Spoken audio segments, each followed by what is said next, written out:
No, I'm a hippie. 3, 2, In fact, I had 1. somebody told me today, you need to get a haircut. Hey, there you go. I'm gonna grow it out and donate it. Okay, welcome everyone to North Ogden City Council. This is a work session this evening. And I guess the others are work sessions too, but this is branded as a work session. Happy to have you here. We'll begin by an invocation and pledge of allegiance by Blake Severin and our council member. Invocation and pledge of allegiance. Heavenly Father, as we meet this evening, we're grateful that we can assemble under such favorable circumstances and grateful for the beautiful community that we live in, and we are mindful of each of the citizens, and we pray for their safety, their health, and well-being, and continue to pray for those whose hearts suffer in silence because of sorrow, and may this Christmas season, abundance of the Spirit sustain them.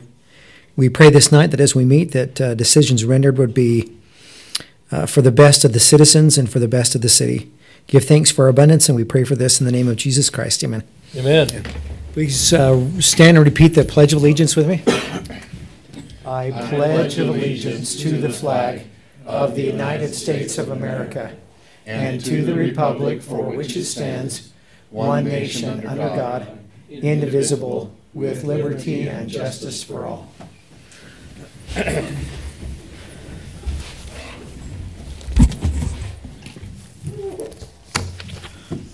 Okay, we'll now move to the consent agenda. Discussion or action to consider October 23rd City Council meeting minutes.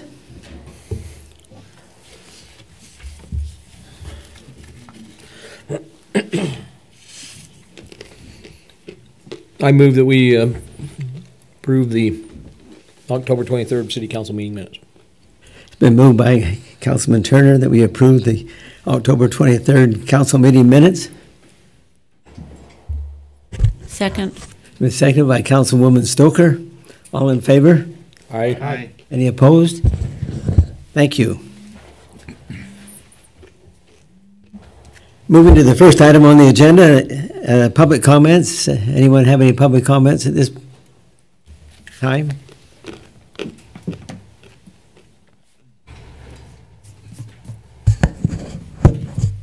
Seeing none, we'll move on to the next item. A discussion on form-based code. Our presenter will be Brandon Bell, our associate planner.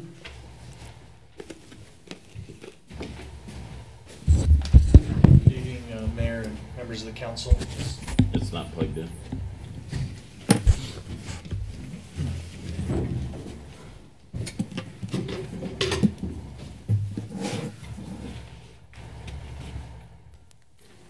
Say you're awful quiet, Brandon. Technical difficulties. This isn't the right. Jump in there.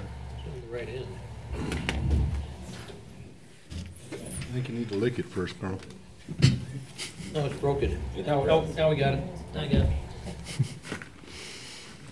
How many people does it take to plug that down? There you go. Now Thank we you. can hear you. All right. Thank you, Councilmember. Sounds better. So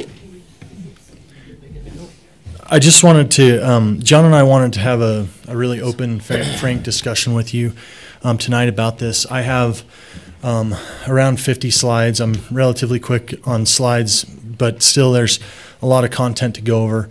Before I go into that, John just had some comments that he wanted to start off with, and then I'll go into my presentation and thoughts.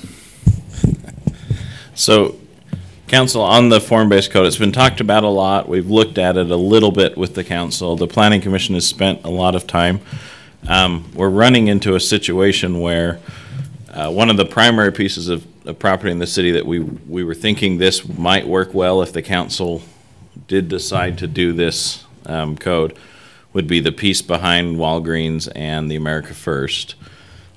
We've been given an application for an O'Reilly's Auto Part to go in there, and because they gave the application under the current ordinance, they are going to move forward and put something there.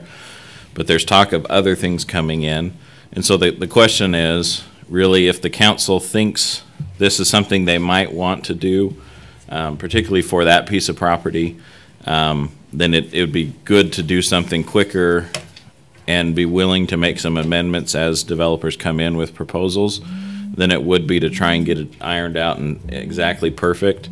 The trouble is if you end up with 2 or 3 more buildings that are added, then you kind of lose the opportunity to do this type of a development there. And one of the biggest issues with form-based code is there's all sorts of different things that form-based code means to people. But the idea of what we're really talking about along Washington, along 2700, is 2 to 3 story brick or masonry type buildings that are about 10 feet away from the sidewalk. And that's not what like an O'Reilly's is going to build. Not that O'Reilly's does ugly buildings or anything like that. It's just it won't fit in as well. So the question is just for the council, and this is what Brandon's kind of going to go over, is help you kind of understand the direction, and then we can have a real honest discussion about whether or not the council wants it. No one's feelings are going to get hurt. Brandon actually might be grateful to have it off his plate, even though he has invested time in it. But it's what the council wants to see happen there. And if you think there's a chance, then there might be some things we should do to protect the opportunity for that to still happen if you like the vision of that. So does that make sense? I'm all for it. I've read Oh, through it. I forgot. I'm all for it. I forgot to mention the key component is if you say no now, you don't have to go through the 55 slides. I'm kidding. No, I'm all for it. In fact, Brandon, I want Brandon to keep working on it. Yeah. No, I mean, but no, I think it's necessary for our city, and I think that's a perfect place to start. But where the map shows it and everything, I think it's a great idea. I think it's the right thing. So.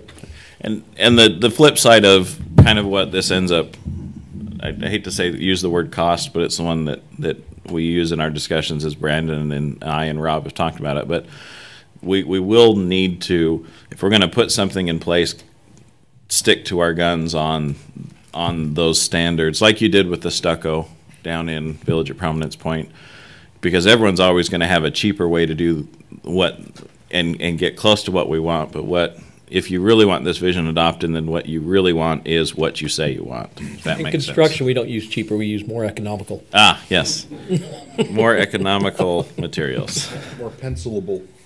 Yes, they pencil better. I'm with Carl. I think it's great. Yeah, Okay. I'm with Carl and Phil. I think the form-based code is. I've watched Brandon labor over this now for quite a while, and I think it's an awesome opportunity. Awesome idea. Entertaining reading. It's only 140 pages. I know, it's all the pictures, so that made it great. So if you're okay with it, I'm going to go through the first section on slides. I'd like to kind of amplify some of the points that John has made. What I think, I think that both John and I are trying to get at is the idea that just the term that I refer to is purchase price. If you ask someone if they want an ice cream cone, and you don't mention a cost, most people are going to say, "Yeah, I'll take an ice cream cone," right? There's no cost involved, and there's no purchase price. But with form-based code, we're not simply asking if you want a form-based code. What we're asking you is, do you want a form-based code enough to stick to your guns on the regulations that are necessary to make it successful? It's a different duck than most of the development that we have, and the what makes the difference is that purchase price, those set of regulations that you need to stick to and not compromise on when a developer comes through the door in order to create the sort of overall environment that will be successful at creating a walkable downtown and community. So we've covered a number of those in past presentations. I'm going to go over those as well here tonight, and some additional stuff that are related to the form-based code that would also be choices that would be supportive of the form-based code and necessary to implement if it's going to be legitimately and fully successful. So, Brandon, can I ask a quick question? Sure. I know Cheryl loves it when I do this. On this, you say that we're going to stick to our guns and stuff. We're the city council. Three of us could be gone in less than a year. So I mean, when we say stick to our guns, 5 years from now or 6 years from now, how strong is this code going to be to where it's going to help the new city council stick to their guns per se? I think the best way I know to answer that is what sort of, if you want to have some sort of education process, there's basis for this in the general plan is the first answer. But I mean that's one of the challenges of our Republican and the Democratic process is that I can't guarantee what's going to happen in the future. But the more you can do to build a vision that's broad-based in the community where they understand what you're trying to achieve and build support for that, that helps ensure the viability and the likelihood of achieving that vision. Because none of us can predict the future. We can predict what we do now, but the more choices you make in that direction, policy-wise, that you adopt, the more likelihood that vision is to continue. But I guess what I am saying is that that for the time that the council is composed as it is currently, the more choices that you make that are consistent with and supportive of the form-based code, the more likelihood of success it has.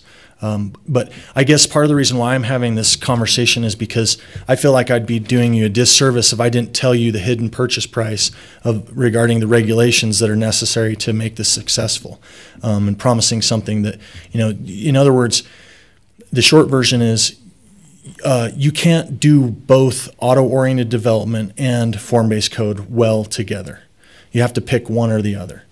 And that's sort of the details that I was going to go over. So whatever can be brainstormed if you decide to go down this route to continue to build and reinforce broad-based community support, that would be the best answer that I can give you. Yeah, thank you. You bet. So we've used the term form-based code so far. Specifically, what I've labeled this as is the North Ogden City Downtown Code. It was prepared by CRSA. Staff's made a number of edits to it since they completed their work on it.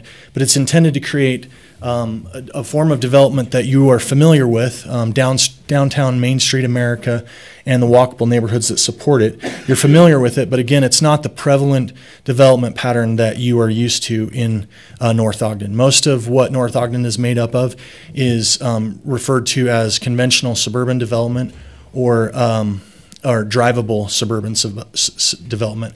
And I'll go over some of the key differences in just a moment. And that's not a value judgment between one or the other. It's just saying that they both have separate incompatible recipes that you need to use to create both of them. So this is some more photos. It's easy to get distracted by the architecture. What I'd like you to focus on is something maybe more fundamental, but can be a little bit more invisible when you notice the details of the architecture. And so, what I want you to focus on is noticing that there is there's no parking lot between the sidewalk and the building. The building is in the downtown area would be immediately behind the sidewalk, and there'd be about a 10-foot what's called a furnishing zone between on-street parking and the sidewalk, which would be paved as well, and there could be benches and there will be street trees in that area. Next to that will be the sidewalk, and then immediately behind the sidewalk would typically be a building, and then behind the building would be the parking that would be accessed by what's called an internal street or an alley that goes through the middle of the block. And so most parking would be accessed by going through the middle of the block and then getting out of your car and walking either in the rear entrance of the store or through an access point around to the front of the store, if that makes sense. So this is some more photos. So this is the more downtown area type of development you'd get. Again, notice all the buildings are immediately adjacent to the sidewalk. There's no parking lots in between the buildings and the sidewalk. Then this would be the type of development that would occur in the neighborhoods that are not Main Street themselves, but support that type of development. Again, though the same principle operates, you'd have street trees, a sidewalk, and then buildings that are immediately adjacent to it to the sidewalk. You will mostly still have some sort of setback, but it's not going to be a 30-foot setback. I believe the range that you have in these buildings is 0 to 15 feet, and in most cases I think it might be 10. So it's 10 feet is about the width from the bottom of the dais to the door here. So it's not a lot. It's compact is the term that's often used. Again, they're two different ducts. We're used to primarily this right here, and you'll see the street pattern is much different. You have a lot more cul-de-sacs. There's not nearly as much connectivity between streets, and so you have more dead ends and not a gridded street network that allows for cross traffic and multiple routes of travel for automobile traffic. Whereas in the walkable downtown and neighborhood development pattern, you have a much more interconnected grid-based street network. This allows for, when this main street is busy right here, it gives automobile drivers options to take the B streets, so to speak, and still have an opportunity to avoid that, rush hour or traffic jam or whatnot. You'll also notice, again, a key difference. This is bird's eye view. This may seem small, but it's extremely important for how each of us experiences the environment that we're in. You'll notice these buildings come right up to the sidewalk here in this walkable downtown development. In what we currently have on our main street, or on Washington Boulevard, our main thoroughfare is this drivable suburban where you have this could easily be a picture of the Smith's location, the Smith's Marketplace. Again, it's not a value judgment, but it's saying there are technical differences between the two that make them incompatible, and so you have to choose one or the other. You can't choose both and, so to speak. And so, this is where the building is behind the parking lot, and the parking lot's in between the building and the sidewalk, and then the walkable is where the building's right up to next to the sidewalk with the parking behind. And so these are, they're not flashy differences. They don't grab your attention in terms of, architectural detailing, but they're fundamental to how you experience the environment and whether it's successful for people that are walking. And council, just to reaffirm for the council as well as the audience members, this is going to be as planned. This should be focused around Washington and 2700, not 2600 headed east, not in the residential areas, where this traditional home that you see on the bottom right is located. It's basically centered around the commercial corridor that is created by Washington Boulevard and 2700. So just to help make sure that it's clear where we're talking about. Thanks, John. I appreciate that. And I'll give a little bit more detail on that point in a moment. Now, I said the most key difference is the location of the parking. And in the downtown, I don't use, when you're talking about form-based code, you don't use a term like commercial because there's actually a mix of uses. Tend to use terms like downtown or Main Street because that allows for that mix of uses. So in the downtown environment, under a form-based code, again, you have the building right next to the sidewalk, no parking lot in between. And then this is the drivable suburban counterpart to that. You'll notice this is actually the Walgreens we have here in North Ogden, and this is a village center in Holiday. Both have architecture with good architectural detailing and interest that is provided in both. But again, that's not the key point of what makes something walkable. The key difference here is that the parking lot is right in front of the building, and you drive in from the side, then park in front of the building, and then walk into the Walgreens. That will not be compatible with the form-based code if you choose to go in the direction of adopting it. In a more neighborhood scale type of context, not on the main street, the difference between this and drivable suburban, that key difference is shown a little bit differently in that in the drivable suburban, you will go down the main street and then pull in from the front of your home into a front-facing garage that sits at the front of the home, sometimes further forward than the rest of the home, and takes up a significant percentage of the facade that faces the street, and that's how you access the garage. On a form-based code, you'll notice these are the facades of townhomes, and there's no garages either on the first level or any portion of the facade on these townhomes of the front facade. You just have a sidewalk with maybe a 10-foot setback And then the way you access the garage is by the back. There's an internal street. So there's a street here, and then there's an alley.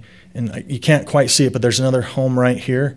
In between these two townhomes is an alley that you access the garages from. So again, the garage access in this more neighborhood context is at the rear. And again, this is the most fundamental component that you can't mix and match.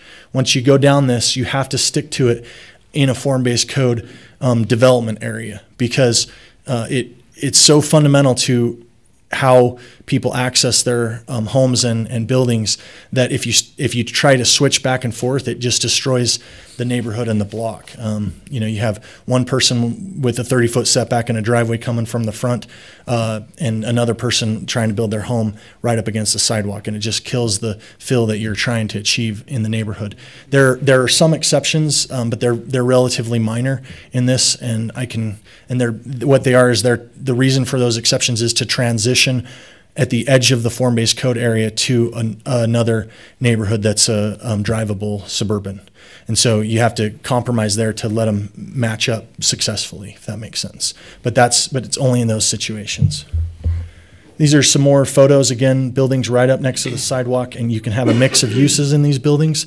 You can easily have someone has a dentist's office down here or an attorney's office, and then they, in order to maybe say have only one mortgage, they have their apartment up above. And so they, have a 30-second commute walking downstairs, and it allows for location convenience for them to, also to be able to enjoy, to walk to, get milk or eggs or whatever they need to on a daily or weekly basis.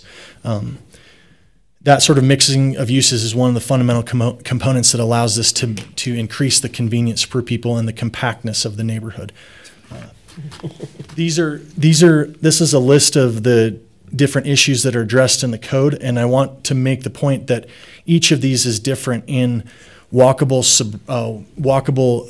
downtown development compared to drivable suburban development, which is what most of us are used to. In the building and parking location, they're opposites, they're reversed. Again, the parking's in the back in drivable suburban, and it's in the front in drivable suburban, and in the back in walkable downtown development. The limited maximum block size, in our code, what we have right now is it's either 440 feet or 450. I forget where we settled on, but the point is that's very different than what you're used to. Our maximum block size right now in the drivable suburban is 1,320 feet. That's a really long block length even for drivable suburban, but it's definitely not workable in any way for a form-based code. 1,800 feet is the max block perimeter that you want in order to allow multiple streets to allow you to get to multiple places. If you start to go above that, you have problems about pedestrians' ability and drivers' ability to have multiple routes to get to different places. And the neighborhood starts to be diluted, so to speak. The next issue is connected street network. We talked about this.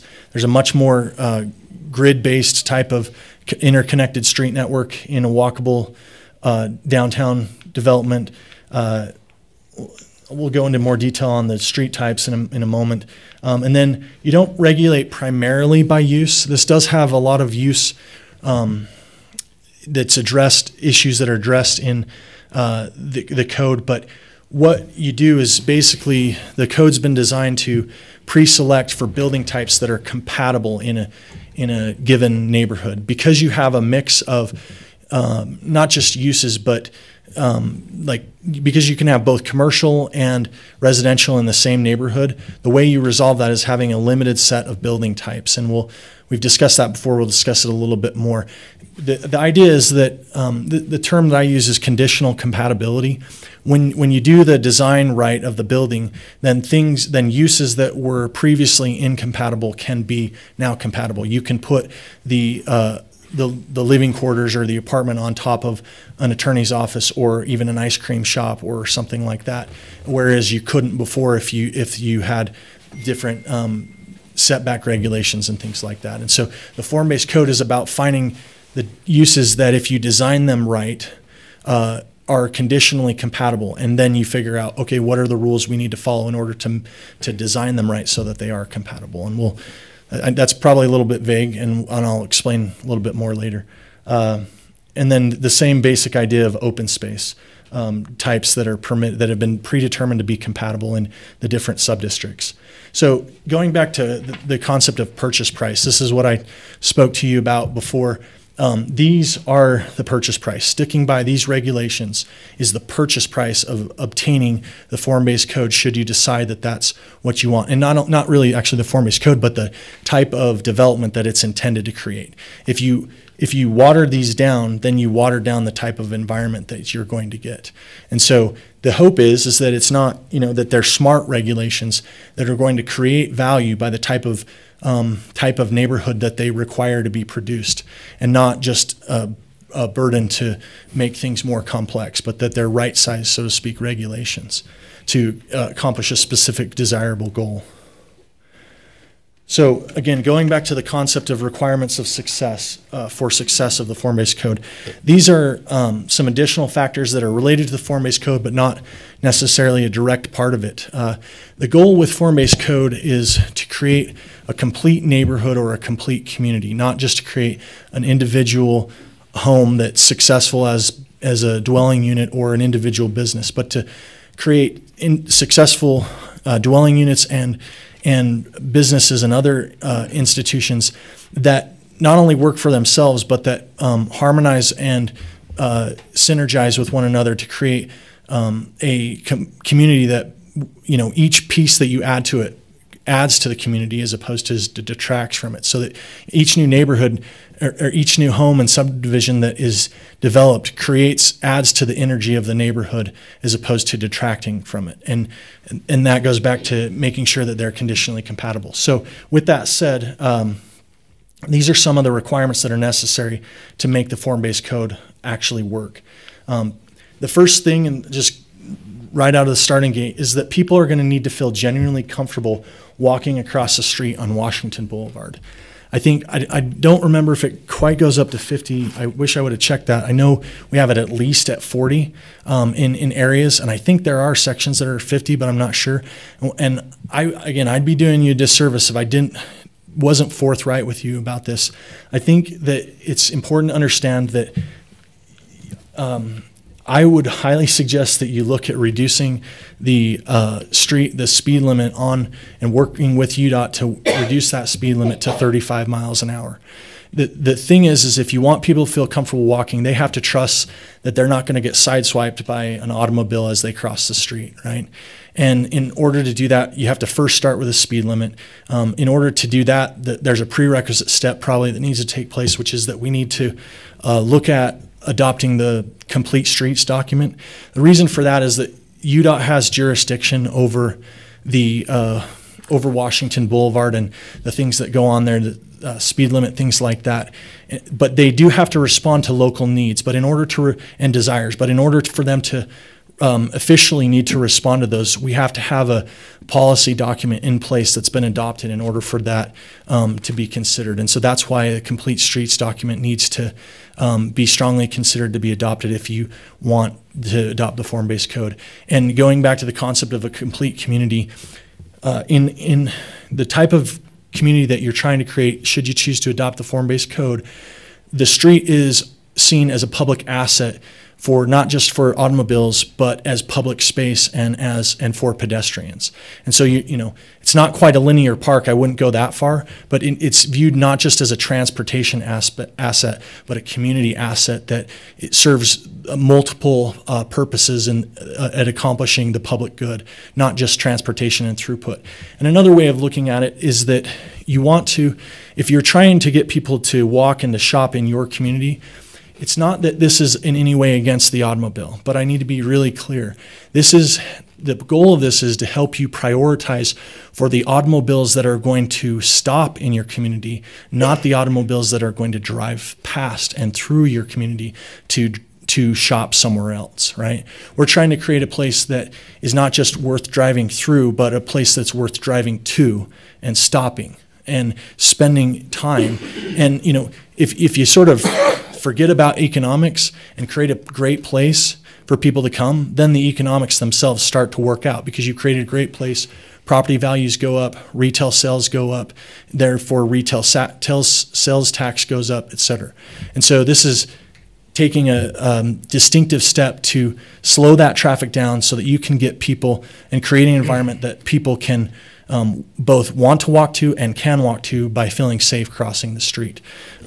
Additional steps related to that are that the form-based code would add on-street parking. I would suggest that we also work at bulb outs. Bulb outs are where the sidewalk comes out at intersections and makes the street thoroughfare narrower so that the cars have to slow down as they turn the intersection. And one of the reasons why that's so important is because, again, that's where the pedestrians are going to be crossing, and the smaller the turn radius, the slower the cars have to go, the more safe the pedestrians start to feel, and the more the shorter distance they have to cross the street. So this would be a distinct policy direction that you'd be going in. And then another aspect of, we need to make some minor adjustments to the complete streets document, but I'd also highly suggest that you look at narrowing the travel lanes from, I think they're currently 12 feet to a maximum of 11 feet. If we're really trying to create a place for people to be in, then we need to be very conscious and very committed to achieving that goal. And that includes, I think, working to narrow the travel lanes so that people can feel comfortable walking. Let's see. Looks like there we go. Hey, Brandon, so Yeah. just out of curiosity, this idea of complete streets, 35 miles per hour on Washington? Well, I'm not recommending for or against that. I'm just saying that, again, going back to the concept of purchase price, this is what, if you want a form-based code that's going to be successful on both sides of the street, buildings up to the front, you're doing all that regulation, providing all that regulation to put buildings right next to the sidewalk. And then if you don't lower that speed limit, you're undercutting, you've done all that work to get the building there. You're undercutting the market of people who are willing to walk to those buildings because they've got to cross basically a highway in order to get from one side of the street to the other. So, I'm trying to bring, another metaphor is I'm trying to bring the hidden part of the iceberg up above the surface. So, the visible parts of the buildings in the front, you can see them. They've got great architecture. They're right next to the sidewalk.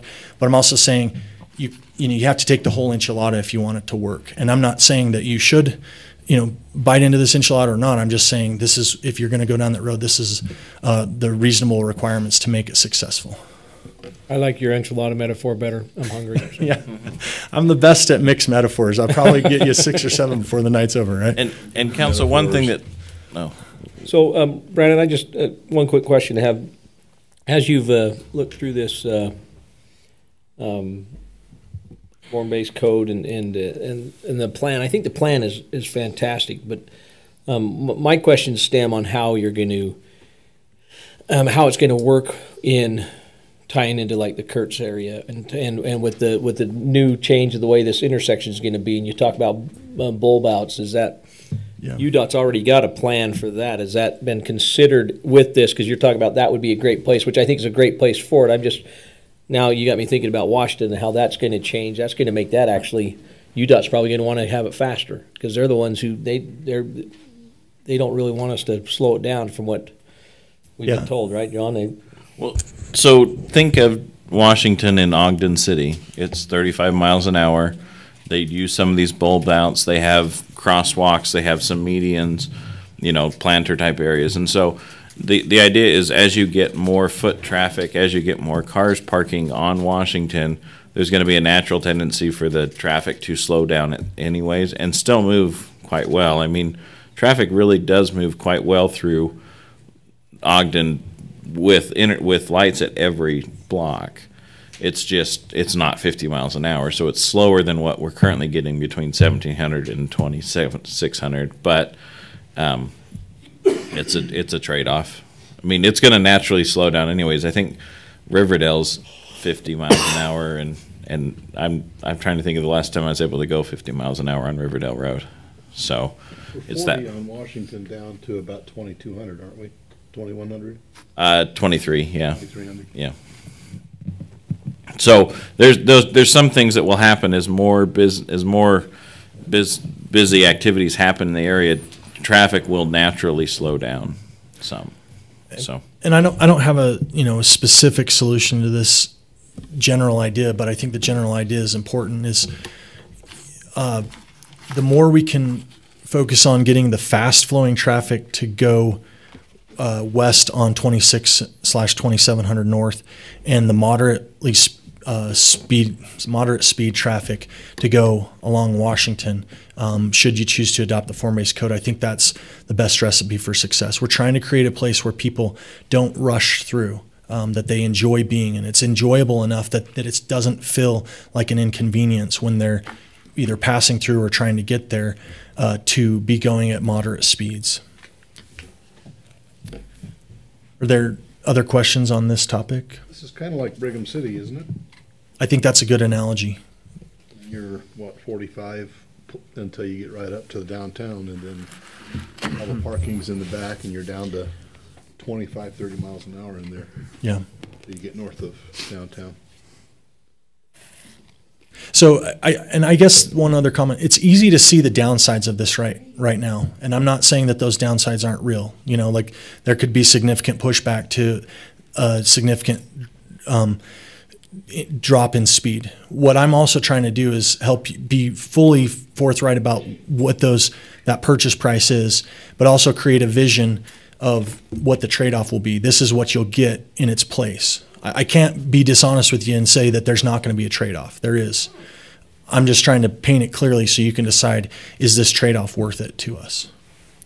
And the trade-off, or the benefit, real quickly, is to create a walkable neighborhood that people in downtown and Main Street that people want to stop and be in. That creates a sense of pride for North Ogden City and places that we can go to, so we don't have to spend our tax dollars in other cities, and not only our tax dollars but our memories. The sort of things that we create, like on Cherry Days and things like that. It could easily start to have an urban component to it with street festivals and things like that. In addition to the parade that already occurs and other things that already occur. Creating a place that's just as great to be in as the nature that we enjoy in North Ogden, but it's an urban in flavor and characteristic.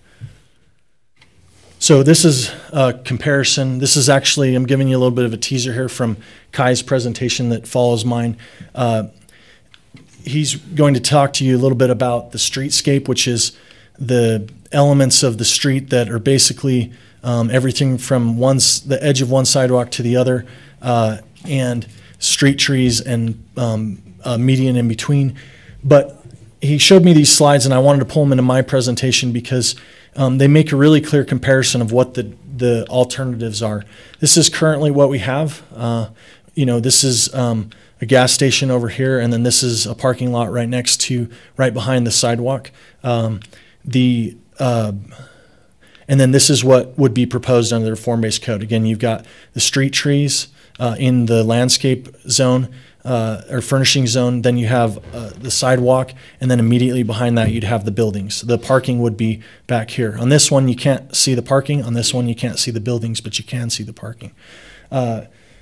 So there's a very clear difference between the two. And then what we're also saying is that if you're going to make changes with the form-based code to where the building goes, you also need to adjust significantly the thoroughfare cross-section for Washington in order to make people comfortable crossing that street. So let's see. Let me back up and make one other point. This is something that John and I have discussed a couple times, and he's put a lot of thought into what I'm going to say. There's kind of two approaches. We're not just talking about physical development, but we're also talking about economic development. And it's, one method of economic development is basically to, put up a for sale sign that says we're open for anything that anyone wants to bring here, right? And you get a quick hit of increase in sales tax, and you get their, approval of their plans, and and that's what you've got. You've got an increase in sales tax. The question is that does it work in the long term? What's the longevity of that increase in sales tax? And then the second is, have you missed an opportunity to not just increase your sales tax, but or affect your sales tax, but also have you missed an opportunity to increase the property tax value, the property values in this area? So this is going back to the idea of these, regulations that create value and smart-sized regulations. The point is that the hope with form-based code is that by taking the time to create a place that people can feel comfortable walking, creating buildings that are right up next to the sidewalk, that you're not only creating a place that people want to walk, but you're also creating a place that, because people want to be there and they want to spend leisure time there, that you're also increasing the property tax values. And so it's a longer term economic development strategy, which means that you may have to wait for the right developer to come through, stick to your guns in not compromising on the policy, but at the same time, just exercise patience that, until you get the developer who's willing to play by the rules and not compromise on those rules. But the hope is that the bet is that in the long term that will give you a larger tax base for economic development, because you're pulling from eventually both increase in retail sales tax and property sales tax. Now, there's this isn't my forte, this particular issue, but there is a firm and there's a number of presentations I can forward you links to talk about in walkable communities, walkable development, the dollar per square foot that's generated in retail sales tax and the difference in property tax for walkable developments is off the charts. It's magnitudes of order higher than auto-oriented development, because you've created a smaller area where people want to be, but it really doesn't take up very much property, relatively speaking. And so you're doing more on less property. You're creating a lot more sales in a smaller amount of space, because people are not just there on a transactional basis to either make a dollar or to spend it, but they're there to enjoy themselves, and they come in droves because they're getting something free out of the experience, which is just an enjoyable experience. And the spending the money is just a natural byproduct of that. So I think I'm going to cover this, and then we can, but before I do, I'll just say this.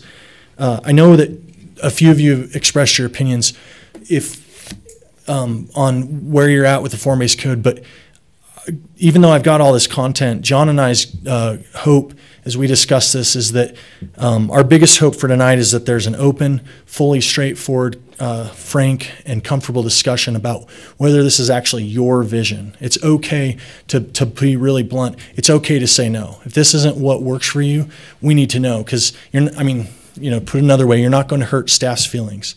It has to be something that is your authentic, genuine vision, so that we know that it will have teeth to be able to move forward and actually do the necessary work to make it happen.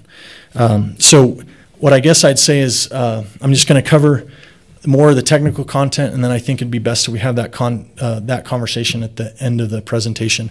Hopefully these slides will go a little bit quicker.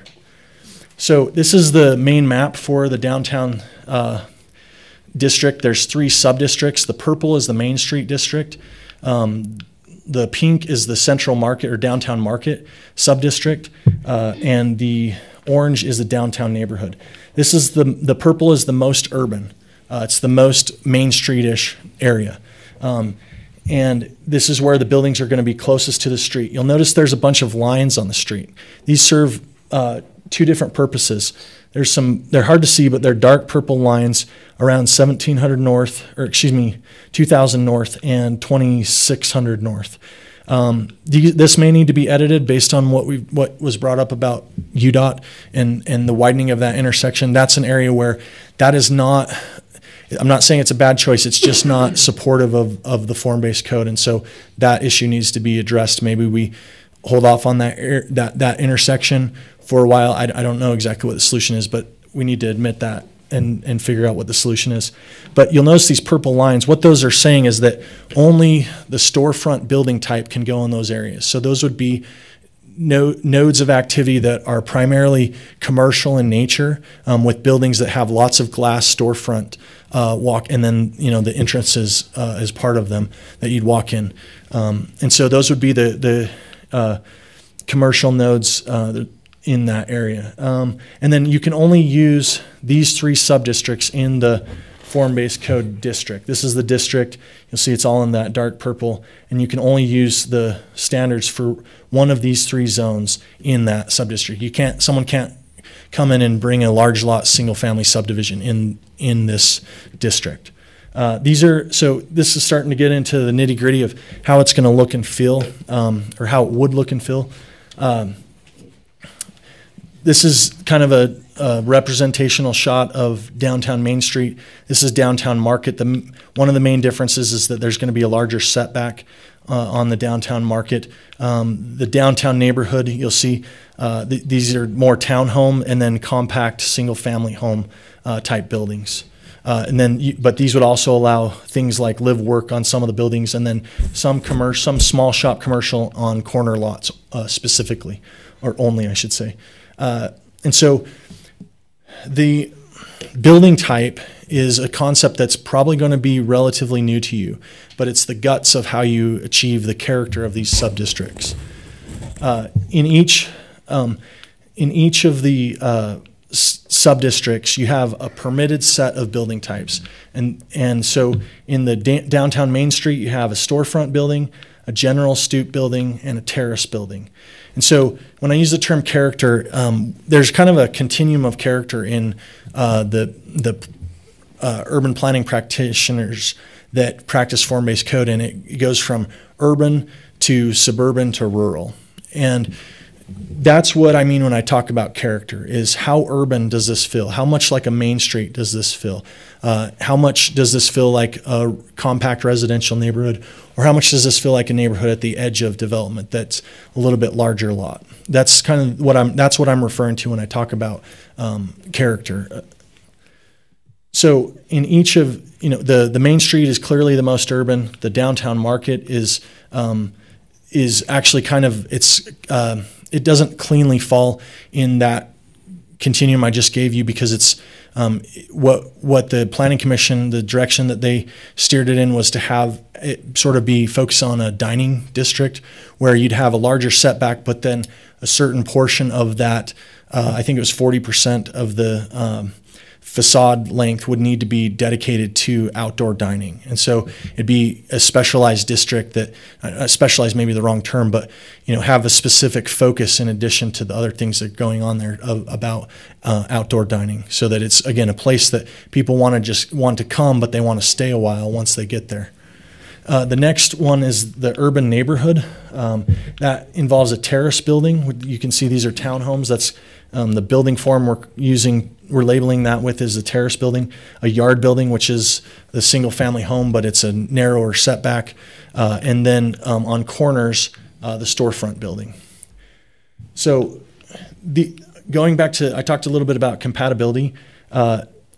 Each of those building types have been pre-selected to determine, are these compatible in the same subdistrict, so that you don't have, a 25-foot or 25-story high-rise next to a single-family home. Does that make sense? They're pre-selected. When you start to mix things, it gets more complex. So then you have to think about, what are the things that we can mix that still play well together, still work well together, and achieve a lively neighborhood that's compact. And so that's why you get a little bit more standards and regulations that fall into place to have something that's both lively and compatible and harmonious with one another. So developers look at the list. There's a table of these building types that I've been discussing. The store, they say, okay, I can pick from a storefront, a general stoop, a terrace building, or a civic building in the downtown Main Street. Those are my options. I don't have to do all of them, or I don't have to do all the same building, but those are the ones that I can choose from. Then they take that and they put together a plan that says, we're going to build, a terrace building here, and maybe over here is a a general stoop building, and they've been predetermined to be compatible so they can go together on the same block. So let's see. So they look in the table and they determine what their options are, and then they choose from their options. And one of the advantages of that, real quickly, is that market changes, but because things have been predetermined to be compatible, if the market for apartments is down, but multi-story apartments is down, but townhomes they've done market studies and found that it's undersupplied in this area, they can do a bunch of townhomes, and then then it becomes saturated, for townhomes, and they can switch back to apartments or to even a commercial building, a storefront building, without a zoning change. That's the most important part, because they've been pre-approved to be allowed in the zone, and they don't have to come either to the Planning Commission or to you to get a zone change, because it's been adopted, baked into the code that these different options are already permitted. There are options that are not permitted, which we just don't mention that, but only the ones that have been determined to be compatible with one another are allowed in that zone. Okay, so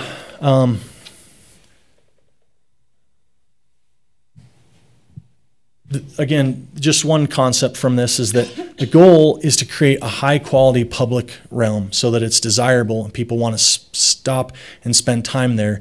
The natural byproduct of when they do that is that they spend money and hopefully leads to economic development.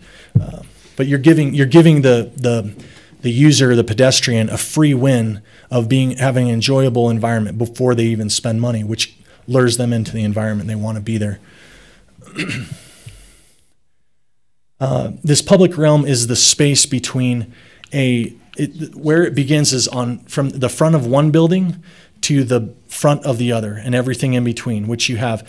In our case, you'd have sidewalk, furnishing zones, which would have street lights, street trees, concrete, and then the on-street parking, travel lanes, another row of on-street parking, the street trees, and street lamps, and then a sidewalk, and then a building.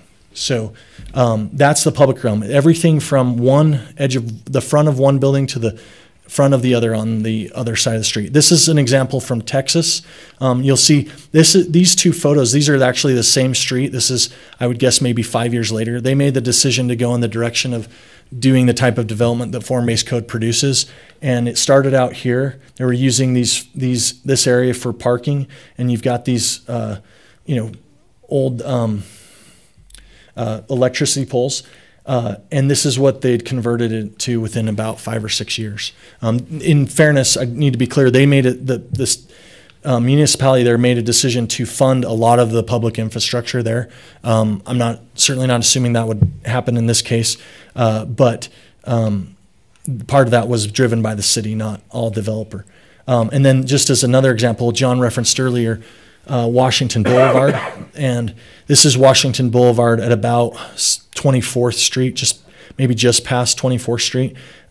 You've got a median, there's a crosswalk right here, you've got a bulb out right here that narrows the distance, there's a bike lane. Ours also proposes a bike lane, and then you've got this furnishing zones with a street lamp and street trees, and then the sidewalk in the building. And the sidewalks, in order to be successful, need to be generously sized. We've proposed an 11-foot sidewalk in the form-based code, and then there's an additional 10-foot furnishing zone, which would also be mostly paved in that area. And so that again communicates to the pedestrian that they're safe to engage in leisure there and to stop and stay a while. There would easily be able to be benches in the furnishing zone, and the opportunity for on-street dining, things like that. So there's a couple of details. The way you change subdistricts or zones in the form-based code is different than the way you change in auto-oriented development. You may recall that we talk about changing zones in the middle of the street in our city. You don't do it that way in a form-based code, and the reason why you don't is because imagine if you change zones right down Washington Boulevard or right down another street, and then you'd have, and they're different subdistricts. We talk about the building types and heights that are compatible. If you were to have, say, a 4-story building on one side of the street, and then you'd have a large lot single-family residential, say, across the street, you're inhibiting the creation of this high-quality public realm that has consistency, so that people feel like this is one term that's often used as an outdoor living room, right? It's a room where people don't just pass through, but they feel comfortable being in and staying in. And so if you don't have consistent building regulations on both sides of the street, it waters down or undercuts that creation of that public realm in a coherent way to the people that are using it. These are some key concepts in the form-based code. The subdistrict, let's see. So, again, blocks can contain multiple zoning subdistricts, but they need to change along an internal street or at a corner parcel or the rear property line. And basically that's saying in the middle of the block most of the time. Let's see. But all lots along the same block face should have the same subdistrict. So you can change, once you go one block over, you could change there, but you'd want to change it on both sides of the street. So, you think about 25th Street in Ogden, it has the same character across the street, but, in one area. But if you go up 6 blocks, then the character's changed quite a bit to maybe something more residential up around Jefferson. That's okay. It's just right across the street that's the issue, that you don't want to change right across the street. We kind of covered the maximum block perimeter. The way that we talked about 1,320 feet is our maximum block length. What we're talking about right now is block perimeter, which is the sum of all 4 sides of the block. In most cases, in ours is in the form-based code is actually 1,800 feet. So that's not quite exactly means that the block has to be 1/4 the length approximately of what our current maximum block length is in the suburban areas. So because the perimeter is not exactly the same as 1,300, but it's not that far off either. So these blocks are going to be much smaller to help people be able to realistically walk and have multiple paths that they can take by regulating that maximum block perimeter. So this starts to these are typical block configurations. Again, vehicular access is from the rear.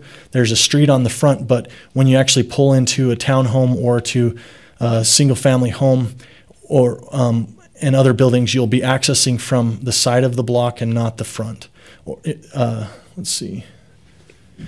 There are some exceptions for the increase in block length. If you have a pedestrian walkway through a block, you can make it, I think, in 2 cases, a pedestrian walkway and or a parking aisle that comes off of Washington in some cases. You can have an increase in the block size to about 2,200 feet. The purpose for that is that you've accomplished the goal of walkability still, and so there's those conditions that you have to have this walkway that goes through the block. And the reason why we felt that necessary to include that is because we know that there's going to be there's going to be some give and take with UDOT about where blocks can be accessed, and so there may not always be able to be put a new street in one specific location, but they may allow a vehicular access along Washington when necessary. The next provision is that we often use the term subdivision. The goal of a form-based code is to use a slightly different term, not just a subdivision, but a neighborhood and a community. And the reason why I mention that is that the point of view on this is that you need to have this mix of meeting, the full range of human needs in the same area, not just one human need. So there's required open space so that people they don't just live on a block, but they have required access. The developer's required to provide them access to open space in near proximity to their home as part of the requirement for development when they when they develop it. So a certain percentage of their development plan and the subdivision plat that they bring in will need to have a certain amount of open space, and that's actually going to be funded by them as part of their development plan. And the trade-off is that as you provide that open space, the hope is that they will it will increase property values sufficient to make it worth, to make their project pencil and create a neighborhood that is valuable for over the long term. Okay, a couple of details on street categories. This is one of the meat and potatoes issues that I'm trying to go through relatively quickly. You have three types of streets. And these are invisible, but they're what create the images that you've been looking at, in a sense. You notice back on this slide right here, there's an orange line down the middle of the street, and there's some dark red lines here and here, and some blue lines right here. The blue are secondary streets, the red are internal streets, and the orange is a primary street. What that means is that buildings are required to face onto a primary street.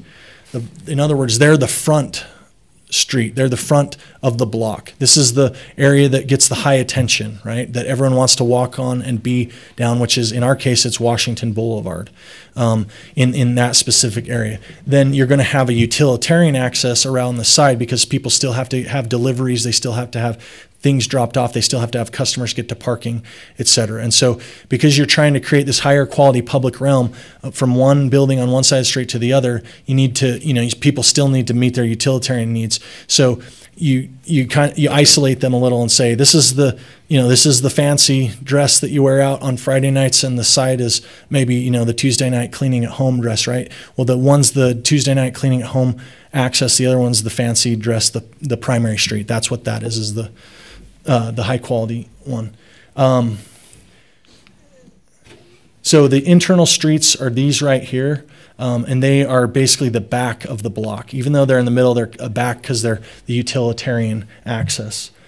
We kind of covered this already. These are the details of the type of walkway that would be required in certain areas in order to extend the block length or block perimeter.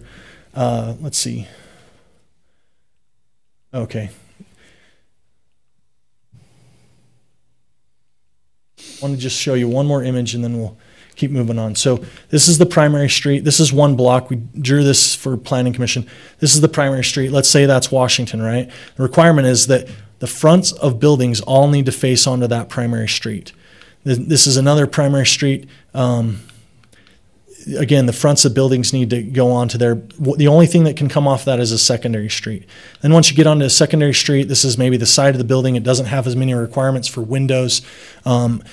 And then you can pull into the block through off of that secondary street into an internal street, and that leads to the parking lot. So again, this is a simpler version of it for the neighborhood areas.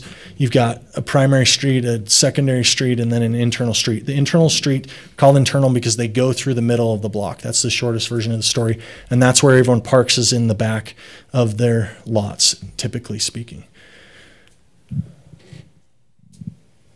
Street types. Street types are, street categories are a menu of streets that you can use for each of those street categories. I'm going to keep it short, just tell you that the purpose of those street types is to make sure that the part of the street that is in between the curb on both sides is compatible with the buildings and the sidewalk that's going on behind them at the edges of the street. And there are different widths of, like, number of travel lanes, width of travel lanes, different widths of sidewalks. When you get down to the neighborhood, you start to get smaller streets. So this is a street type. This is one of the walkways that could go through the middle of a block, and it would be no vehicular access, and the developer would be required to specify this on their development plan. This is an alley, which is a category of internal street, which is, again, one of the streets that needs to go through the middle of the block for access for cars to their garages. This is a lane, which is something that could go through the middle of a development. Good place would be in the downtown market district for that. An access lane is another menu option, and in the same type of internal street category.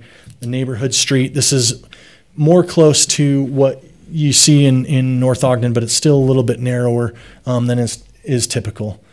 And then a connector street, this would be used as a primary street, and it's going to be basically available in places other than Washington. So it's not going to be the most heavily trafficked thoroughfare, but it's a bridge between the neighborhood streets that you're using just for local access to homes and small businesses, and the main thoroughfare.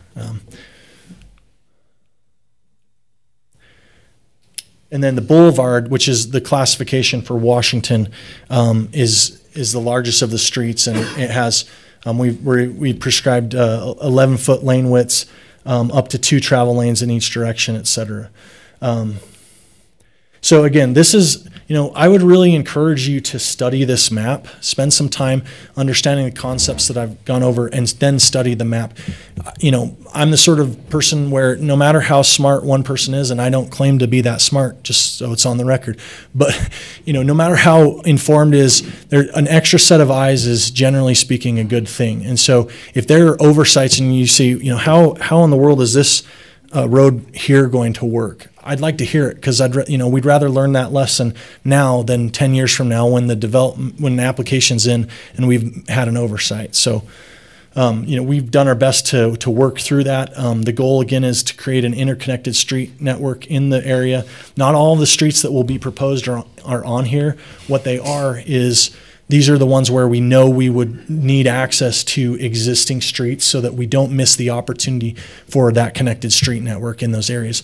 The areas where there's not required streets on this map, those will be filled in by necessity of the maximum block width requirement, where they say, even though it's not shown on the map, it's still required because the maximum block perimeter requirement. You can't have a lot or a block bigger than this many feet, and so you need to put a road in. These are just the extra special areas that we know we need them specifically. So let's see. This is kind of the main last section that I'll go through, is building types and open types, or open space types. At the top, there's kind of a key here where you can see this storefront building type is allowed in all 3 of the zones. There's a caveat here in the downtown neighborhood, but that helps you understand: is this an urban building? Is it a moderately urban building? Is it a Main Street building, or a moderately urban, or a neighborhood type of building? So the first one is that we have these compatible components is the storefront building type. You'll notice there's lots of glass glazing along that's a requirement for this building to help create that walkable environment. People need to know what's going on the first floor. They need to be able to window shop and see what the goods that are available, or look in and see people dining and get excited about that restaurant or maybe the next one. The next one is a general stoop building. This is for the purpose of both offices as well as residential living. And you'll see there's this pedestrian walking down the street there. You don't have a far setback, but you do have a requirement for a raised stoop that you access, the pedestrian accesses the building through the front. And this is another example down here. Each of these building types has a detailed sheet of the regulations that applies to them. It's important to note that when you look through the building type section, those regulations there do not apply to every building. You don't have to apply all 6 sheets of the building types to one building. You pick the building type, and those are the regulations that apply. Otherwise, you'd have quite the headache trying to do that. So the mid-scale shop, this is primarily in the downtown market zone, which is again that the Planning Commission decided to focus on that as a dining district, and so there are some special requirements there regarding setback and providing dining areas. This is the Terrace building. It's available in the downtown Main Street and the downtown neighborhood. Again, there's a little bit of overlap in this building type. We felt it was good in both areas so that it's not too harsh of a transition from the downtown Main Street to the downtown neighborhood, but it's a good urban living building form. The next is the yard building, which is most similar to the single-family homes that are predominant in North Ogden, but it's on a significantly, I'd say, even much smaller lot. Going to typically be, and again, the automobile access would be from the rear, and you have a garage that you access through that alley. So then another outlier is the Civic Building. This is the sort of thing where it can go in any of the 3 zones because it's a unique institutional building. This is the sort of thing that schools, churches, et cetera, would fall under. Of course, the municipal building, et cetera, it has its own set of requirements. And those sort of institutions, are buildings that apply in all 3 of these contexts, whereas most are limited to different zones. Then you have the same concept on open space as you do building types. Again, the different types of open space are more and less urban depending on the specific type that you're talking about. So you're talking about a soccer field. Let's say a complex of soccer fields takes up 3 acres. It's not exactly an urban, open space type because you could fit, like a small little node easily on 3 acres. And so, and not only that, but then the character of it is it's going to be probably 95% plus combination of parking, asphalt parking, and then grass. And so, grass is a more natural element in the city, and so it goes towards the suburban end of the spectrum and the rural end of the spectrum.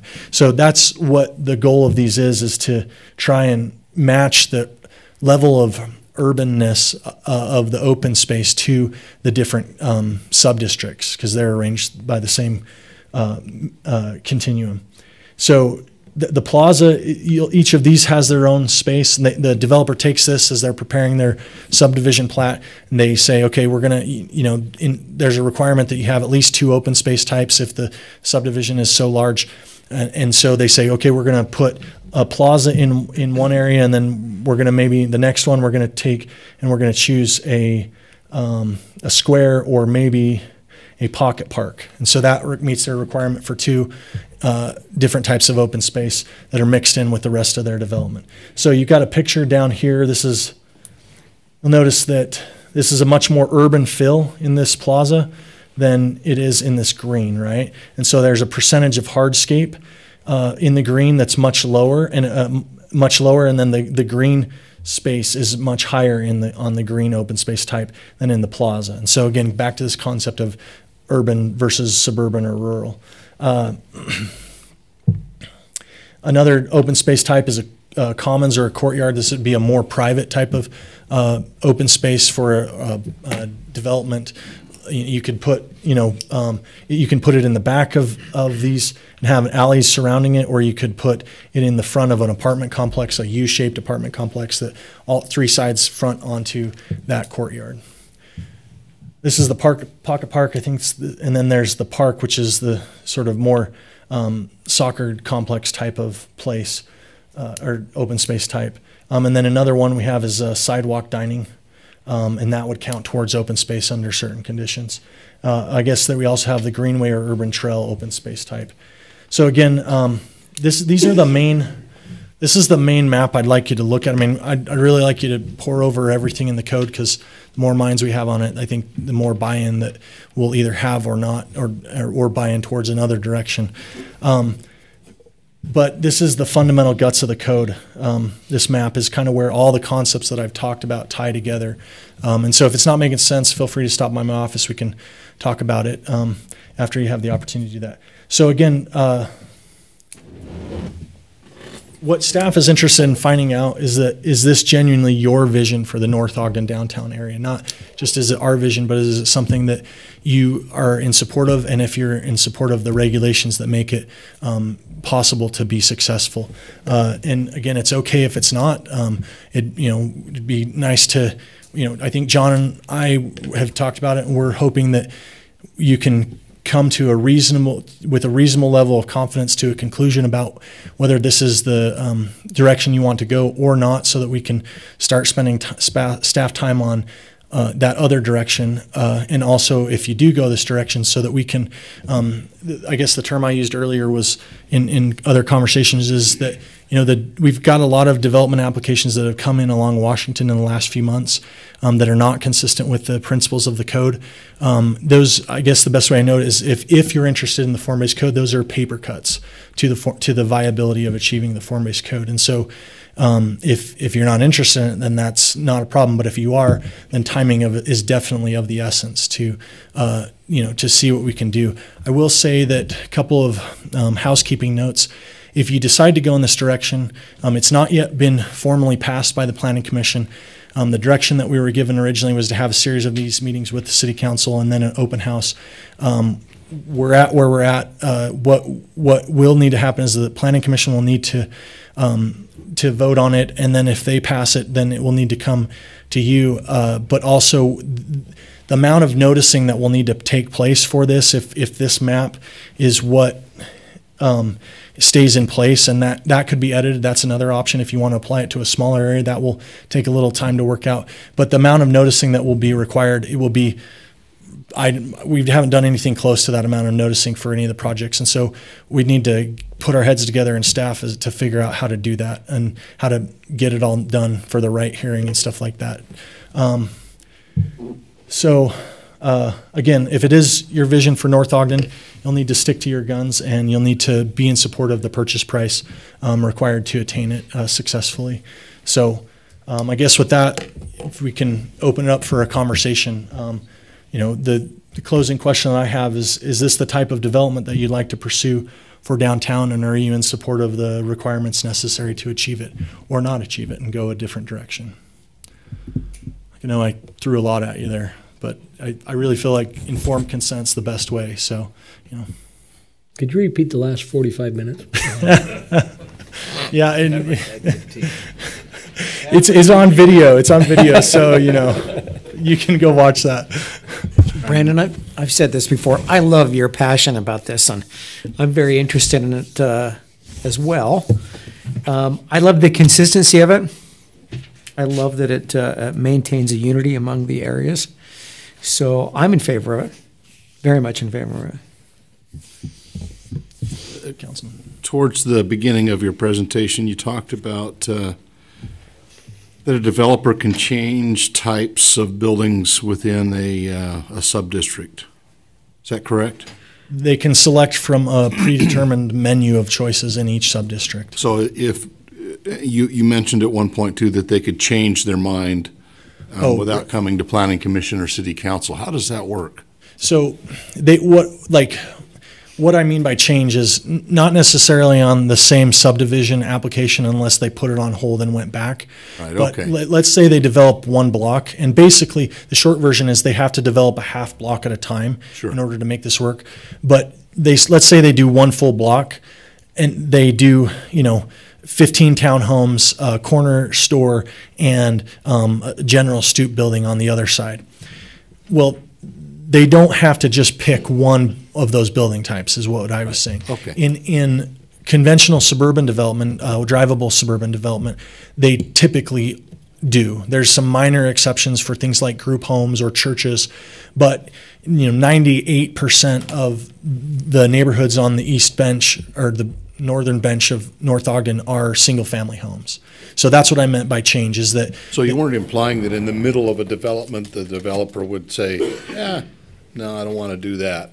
I know that's what I said I was going to do, but I've decided to choose a different building unless they went back to planning and went through those steps. Yeah, they could if they went back to planning, followed all the rules, and got approval. Okay, that answers my question. And Council, the other thing with this code, as you mentioned, there's 140 pages of code language. And for any given development, you're going to see about 20 of those pages apply. Think of it like a choose your own adventure book, where you get to that first page and they make a decision about, well, I'm going to start with something in the downtown district or the Main Street, and that eliminates all the neighborhood dwelling as well as the central market choices. And so as they continue, as they're making choices, they're bringing less and less pages to the table that actually apply, which is part of the reason it's so long, is it gives so many options. But for any given development, there's a select few number of pages that actually apply. So I like it. Carl. So, I like the concept of it and everything. My concerns are really just I want to say it's Holiday. I can't remember. It's 2100 South and about 9th East. And Okay. they've kind of started this same type of idea. And parking honestly sucks. Now, for somebody who's not a regular down there and stuff, but it creates a walking atmosphere and stuff. But it just it's kind of a tough deal because you don't know where to park. So that's kind of that's one of the downsides I see of this. I like the idea of it, I really do. And so, have you thought deeply? I mean, my question is, have you guys thought deeply on how do you calculate the parking? I mean, if you have a development, and you got all these buildings in front, you got restaurants and then shops and things. Usually you'll take a building and you kind of calculate the occupancy and you kind of figure the parking and stuff. Would you do the same thing and just put it behind, or how does that kind of work? I mean, that's a great question. So the chapters I covered in this discussion tonight were the big picture chapters to see if you like what you see. They weren't Specific. They weren't all the skeleton, right? There is a parking chapter. There's parking requirements in that chapter. I did check the parking ratios. I have a number of resources that I turn to on form-based code. I checked one source that said, I think it was for retail. I could be getting confused here, but it was like 3 spaces per 1,000 square feet of retail. And I kind of had a freak out moment. Like, does I came across that reference and checked our code, and does our meet 3 per 1,000? And it did. This comes from a template that's widely used. It's prepared by a consultant that does a lot of form-based code. The original template was before it was customized by the consultant that we hired, and so they're relatively time-tested. Parking is an important issue, but it's also something you need to be careful about because it's the single biggest factor that can dilute a walkable community. If your parking requirements are too high, then you can't fit the parking. You can't fit the parking necessary in the blocks sizes that are required and still have a walkable neighborhood. And so it's a give and take, and that's why and this is maybe another metaphor, but that I should have used at the beginning is it's a fork in the road, where you have to make a choice. Do we want a walkable community or do we want an auto-oriented or auto-focused community? If you do, then the parking ratios are going to be lower for a walkable community to make sure that you can fit enough primary uses on those blocks and still have people reasonably be able to walk from one destination to another. Luckily, we have a very wide corridor on Washington, and I think one of the great uses of space on that, if we're going to go down this road, is for that on-street parking. So that will ease that issue of allowing on-street parking. And then on the neighborhood scale buildings that are more residential, I think we require 2 per dwelling unit. And so it's a reasonable standard there.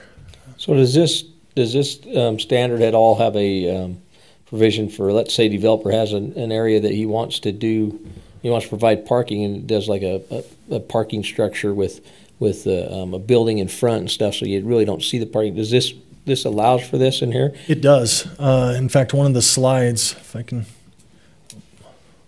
one of the slides shows it in the building types. If I can get to it. This is the primary use right here where, like, say, retail or dentist office would go, and then you can have, and it's actually what's called a liner building where it's the same structure as the parking, and you could put the parking structure behind it. The question for North Ogden is that going to be economically feasible or not for terrace parking? But I think it's important to keep it in there because you don't know how you don't know how fast economics can change. A lot of times there's a very strongly hidden market for these types of communities that people are unconscious of and unaware of because they're illegal in so many instances. These types of communities, they're just, the zoning went in a different direction for 70 years, and so there's pent up demand. And I guess my point is, I don't know how feasible it is in the next 1 or 2 years for structured parking, but the market could change more quickly than you might think for that type of parking. Well, and like I said, I like the idea of the whole form-based code, and parking structures are fun to build, so I'm all for them. Oh, one other one other detail is that, and these are the sort of choices that we are hoping that you will make, is that the Planning Commission settled on 4 stories actually. If that raises your eyebrows a bit, along Washington, and if that raises your eyebrows, we can take that down to 3 stories or something like that. I would probably recommend that you don't go lower than 3. And that's another thing that the developer, this is, allowing choice and responsiveness to market within compatible options. Another way that form-based codes allow that is that they, if a developer says, a 4-story building is possible, the code says that a 4-story building is possible, but the developer says, oh, we don't think that there's the demand for that, or the economics don't work for 4-story. They don't have to go to 4; they can go to 3. I am aware of zoning codes that require, it's like you have to go to 4 or 5 stories. But on the flip side, the point being is that the code allows for a range between, I think in the downtown Main Street, between 2 and 4. So you're not forcing a developer to build a 4-story building. You're giving them an option of what makes sense for their bottom line. So. Is there a height requirement along with that 4-story? Or yes, the heights are done by stories, and then each story has a range that it has to be within. Brandon, I hate to keep you up there longer, but that's what I'm here for. Right, but I was just thinking about this conversation about parking. If we were an all-year-round area where it was just sunshine, and walkability would be awesome, but we still have to be able to provide parking for wintertime. It would be feasible for the commercial areas. So how does that balance out?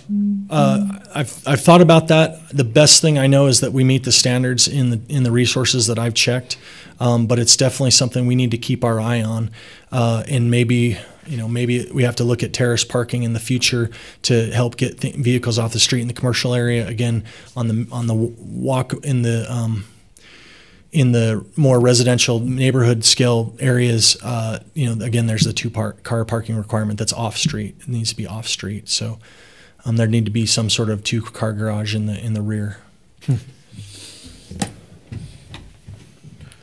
So, council, one other final comment on parking. This is the area that Carl was just referencing.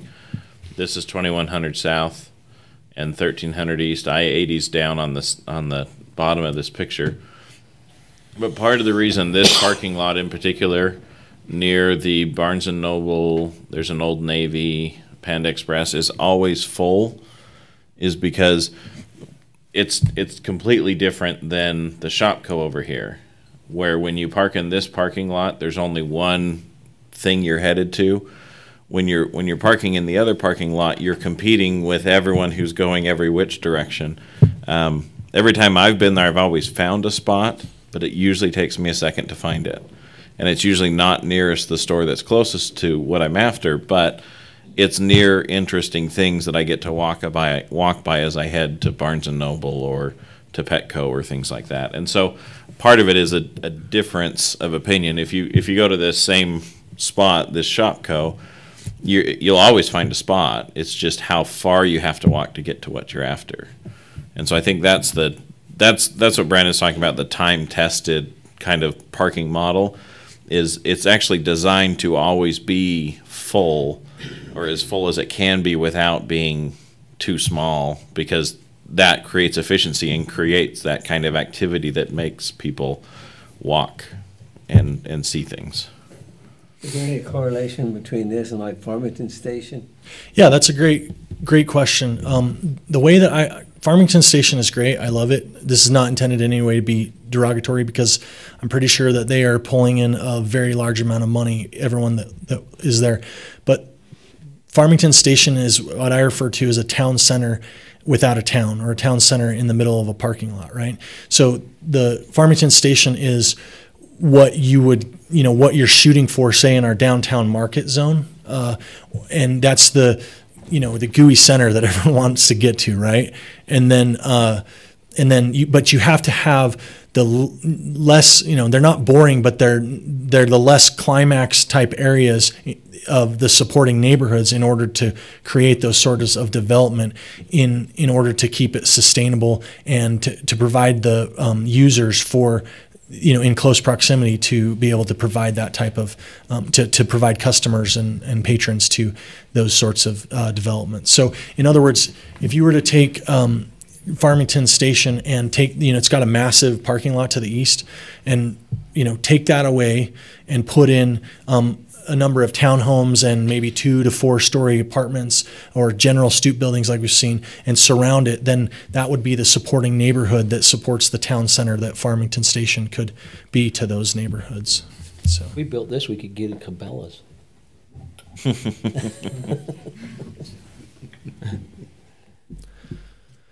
Other questions that you have, Ryan? I have a question how this is going to work if down here in 2600 area, we've already said O'Reilly's is coming. We got Walgreens on another corner. What do you do in the middle? And then across the street, other developments already coming. So Yeah. That's why we're having this conversation, and that we're trying to have it as we want it to be an honest, we don't want to feel there'd be pressure present. We want it to be a well thought out decision that the council really owns and has buy-in on. But we're also trying to have that at the same time in a very quick manner, so that we can know if we need to take action to prevent further erosion of the opportunity for this form-based code. So, council, part of the reason that on that map there's that pink market area is because it's kind of that part of the city that isn't going to maybe develop as traditional of a form-based code as you might see. The area now down near Kurtz, and I've never done a form-based code before, but that's probably the best area to see this type of activity get some legs and go. And part of the reason is because Kurtz and the cannery are both actually could qualify as form-based code, because Kurtz has basically sidewalk seating, right? I mean, you can walk across the street and sit at the table and you could eat. And then the cannery is right there on the corner, street oriented. And so if you can use those two foundational building blocks and implement this code, then there's a chance for the Kings area to redevelop. It's not going to change the hardware store that's in the back from anything, but you might see stuff out front now pushing towards the sidewalk and a plaza in the middle and things like that. So there's some critical mass that is building in some areas, and this will give it some legs. Plus, there's several people, if you tell them they can have a storefront, which is what they're after, plus office space above, the office space is relatively cheap to build, because it's the concrete and the groundwork that takes the most of your money. And now you're adding a second story, and you don't have to pay for the ground twice. You don't have to pay for another foundation. There's some savings where it makes it cheaper, and hopefully the developers will be able to make those type of projects pencil better.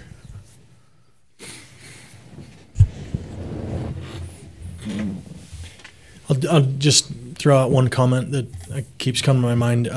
Actually, I would second what John's saying. The best existing opportunity to capitalize on is around 2000 North, because there's one area that's ripe for redevelopment, and the stuff that is most iconic to North Ogden, which you want to build your nodes around things that are related to North Ogden's identity. So that's not just an economic environment that you're creating, but a place that's, there's genuine public interest and resonance with, is that area. The second thing is that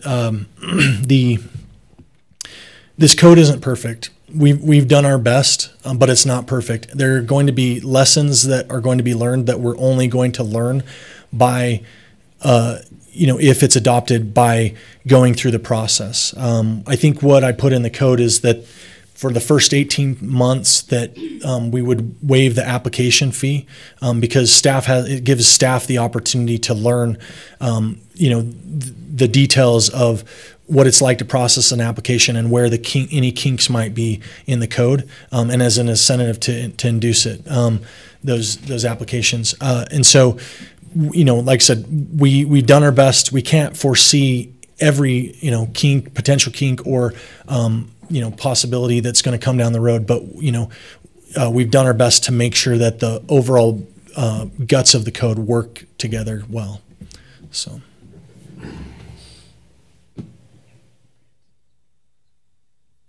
Are there other questions for me, or I can answer for you? All right. Good job, Brandon. Good job. So, council, our plan will be to take this to Planning Commission, start the public hearing process, which will include sending notices out to everyone within 300 feet, and just kind of get it moving that direction. So. Our Planning Commission chair is here. I forgot to mention during my presentation, they've obviously spent a lot of time studying this.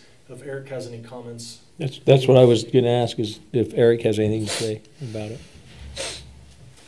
Always got something to say.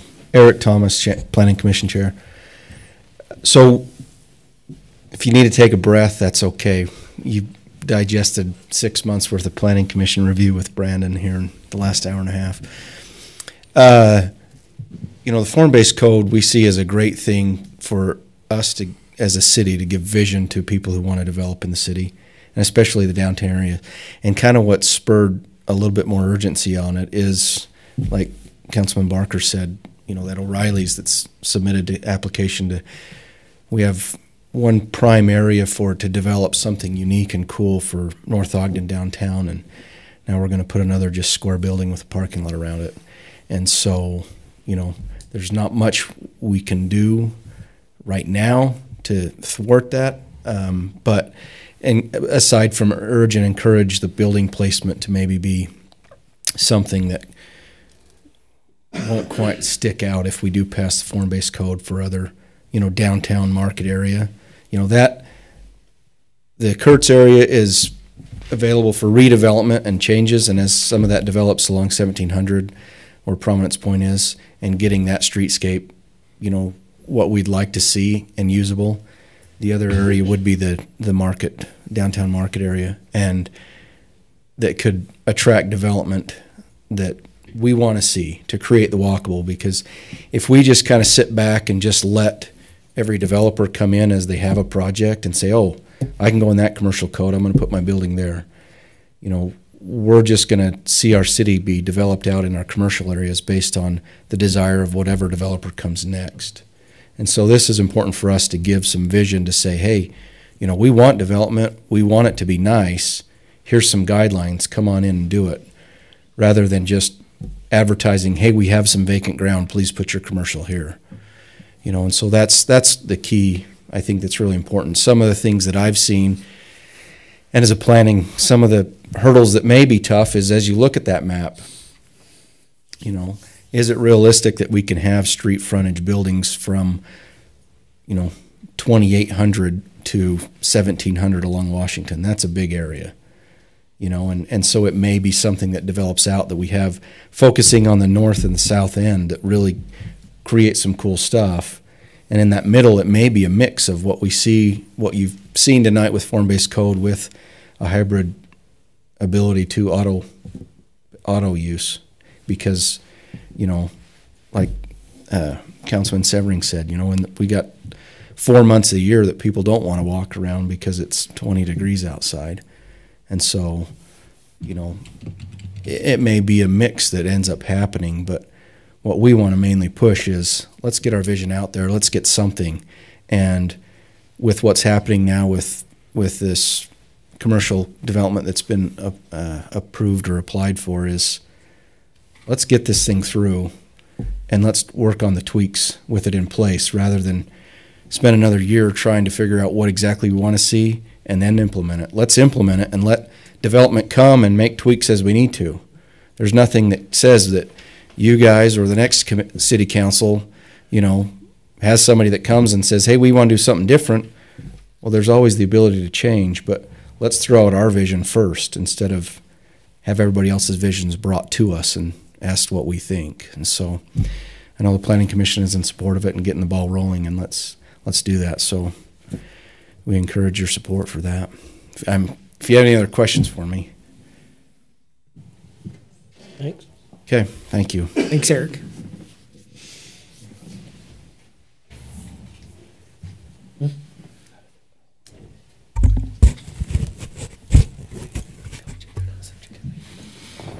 So any other discussion on this topic, John or council? No, nothing from me. Move on to the, So is it fair to say that there's a reasonable amount of support for it and you'd like us to move through Planning Commission? Is that fair to say, or? Yes. Yes. definitely. Next item on our agenda is discussion on Washington Boulevard streetscape. Our presenter will be Rob Scott, our city planner. Thanks, Mayor, Council, and audience. I also want to introduce to you Kai Johnson, who's the intern that we hired to work on this project. So I'm going to do a little bit of an introduction, and then he's going to share with you some, through a PowerPoint, some options and some understanding as to how those things go about. One of the things that, as someone who's invested in doing city planning work and what have you, so often we end up with things where we kind of wonder, well, how do those things come about? Well, the foundation for what we've been talking about tonight is the foundation of our general plan. The foundation for this discussion about implementing a revised streetscape design for Washington Boulevard, and I would suggest maybe even looking at 2600 North going west, is that we do have some very direct comments in our general plan that relate to this particular topic.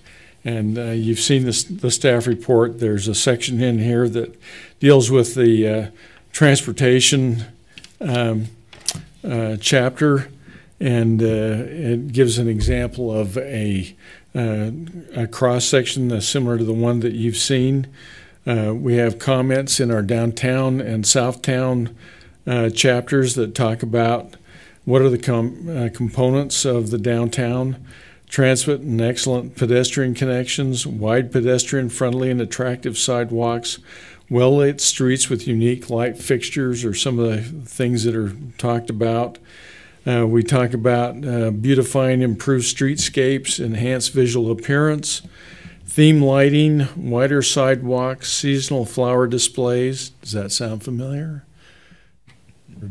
We are actually implementing an awful lot of what's in our general plan. Bike lanes, signs, street tree planting, possibly to reflect historic orchards.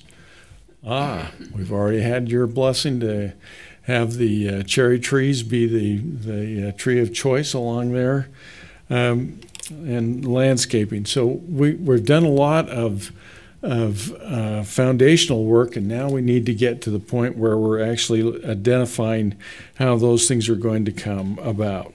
So in our Southtown goals, again, create design features that announce you've arrived to North Ogden, provide a support function to the downtown, work with UDOT to change the street cross section. That's what we're talking about.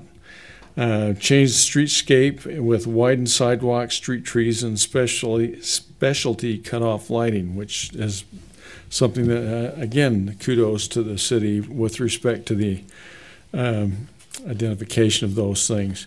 On page 3 of the staff report, you'll see that one of the first things that we asked Kai to do was to do an inventory of the various improvements that are existing along Washington Boulevard. And this is from north of the intersection of 2600, around 2700, all the way to the south boundary of our city. We have a consistent right-of-way. We have an inconsistent park strip width that is in place, inconsistency in sidewalk widths. We do have lots of utilities, water and sanitary sewer along there. Rocky Mountain Power, we have some areas that have above ground power poles and power lines. We have Pineview Water is available on the east side of Washington Boulevard and intermittent on the west side. So something to think about as we pursue doing something to enhance our streetscape. City enhancements, again, we have street furniture, pedestrian lights, banners, hanging planters, and the UTA bus shelters, and hopefully I haven't missed any, but maybe more to come besides that.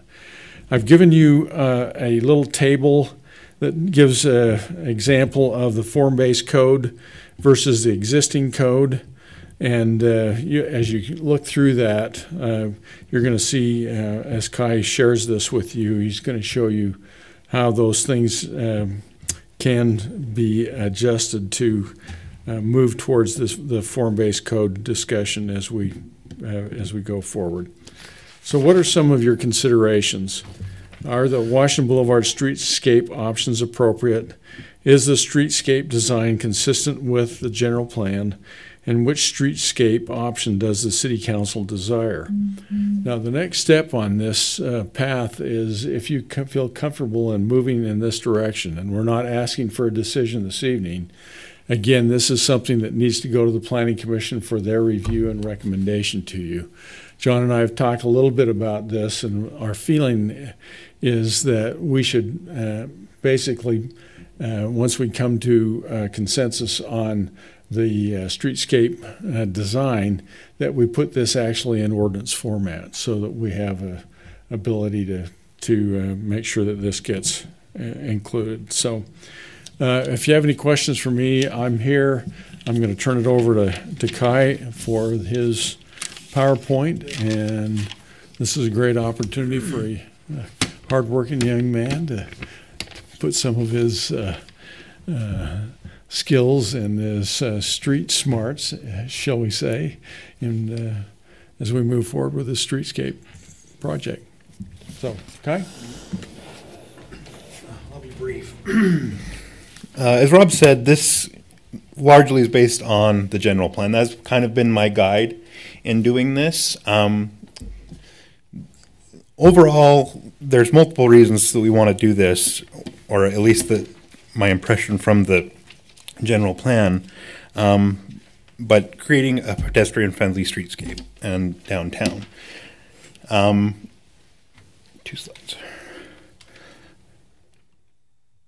So this is kind of my impression of the existing streetscape. There's very low levels of development. It's sometimes just patches of dirt and weeds. It's inconsistent. There's everything from xeriscape to grass, with or without irrigation.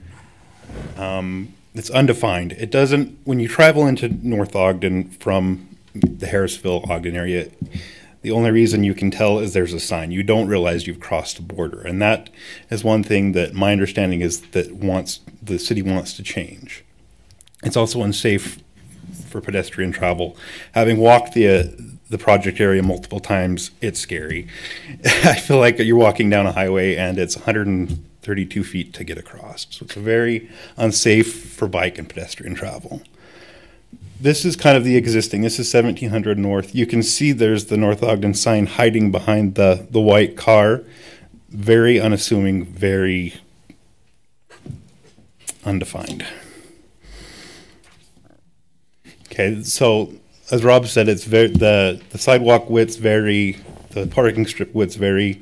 Typically in the downtown area near Smith's, you'll see 5-foot sidewalks. Southtown is about 4 feet, which is the other intern we had, Don and myself, we couldn't walk next to each other if we were collecting data. We were holding hands essentially, and so with Brandon's form-based code, that would be improved. I want to see that.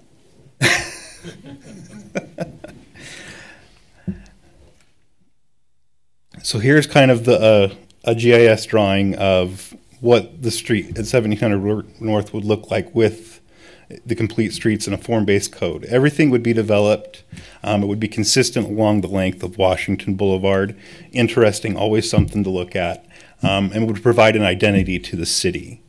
And it would increase safety for different modes of travel, pedestrians and cyclists. You see the bulb outs, bike lanes, and on-street parking. And the cherry trees would provide a buffer to the pedestrians and a method of traffic calming.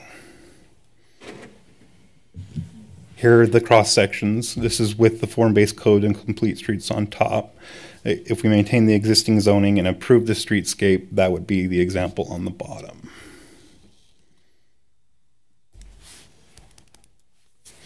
Here is this is a bird's eye view drawing of maintaining the existing zoning with the addition of the cherry trees. It's fully developed, consistent, interesting, and provides clear identity. And this is the slide that Brandon referenced earlier with the downtown and the south town. You can see that the parking is right next to the street rather than the buildings. And kind of in talking with Brandon and Rob about some of the issues with this is if it's developer driven, it won't provide the consistency, and then if the form-based code is adopted, it's a whole animal, as we've learned. Could potentially involve moving the curbs, fighting with Utah, things like that. So that's, any questions? I got a question, but it's probably for all three of you, and it doesn't necessarily have to do just with the streets, but it has to do with the whole form-based code and the streets and the walking path and everything. Did we as a city council make a mistake when we voted for the car wash? Did that screw up and throw a hole in the form-based code and in the sidewalk and everything? Yes. Okay. Tell us why. So we don't make that mistake again. Just explain to us why. You may have to come to the mic so people, the 352 people on YouTube are watching, or two, whatever. So the yes has an asterisk, which is if you're trying to do a form-based code. Again, I try to really avoid value judgments, right? But if your goal is a form-based code, then that's not supportive of the form-based code. I give you such a direct answer just because I don't want to beat around the bush, right? The building placement is relatively close to the sidewalk, but it's not a pedestrian-oriented use in terms of what goes on there, as well as there's not a store for you to go into in the car wash, and so you want development to be not only close to the sidewalk, but the building designed so that there's windows and the primary entrance is along the surface of the building that's right next to that sidewalk. And so the car wash does not support that, unfortunately. So is it because of the use of the building? Because if I remember right, we actually moved it a foot closer to. It's primarily because of the use of the building. There's only so many things you can do to a car wash, and it's never going to be pedestrian oriented in its use because of just the nature of the use. What if they added showers? So I would ask staff. Yeah.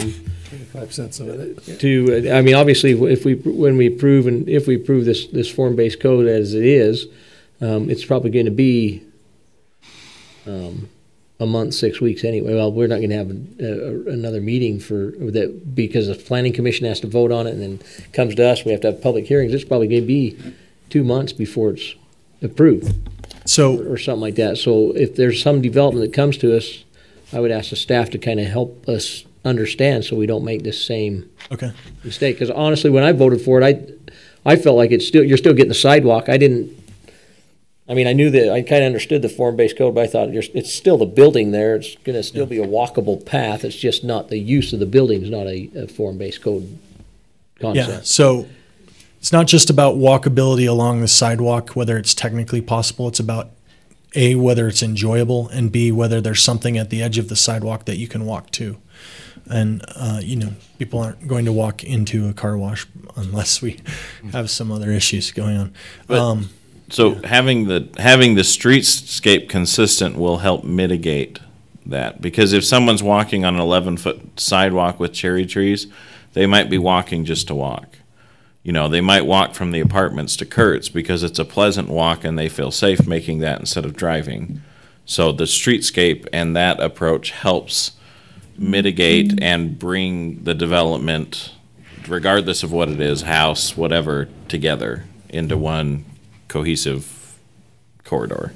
Okay. One, you mentioned the amount of timing that it will take to get this considered by both the Planning Commission and the council.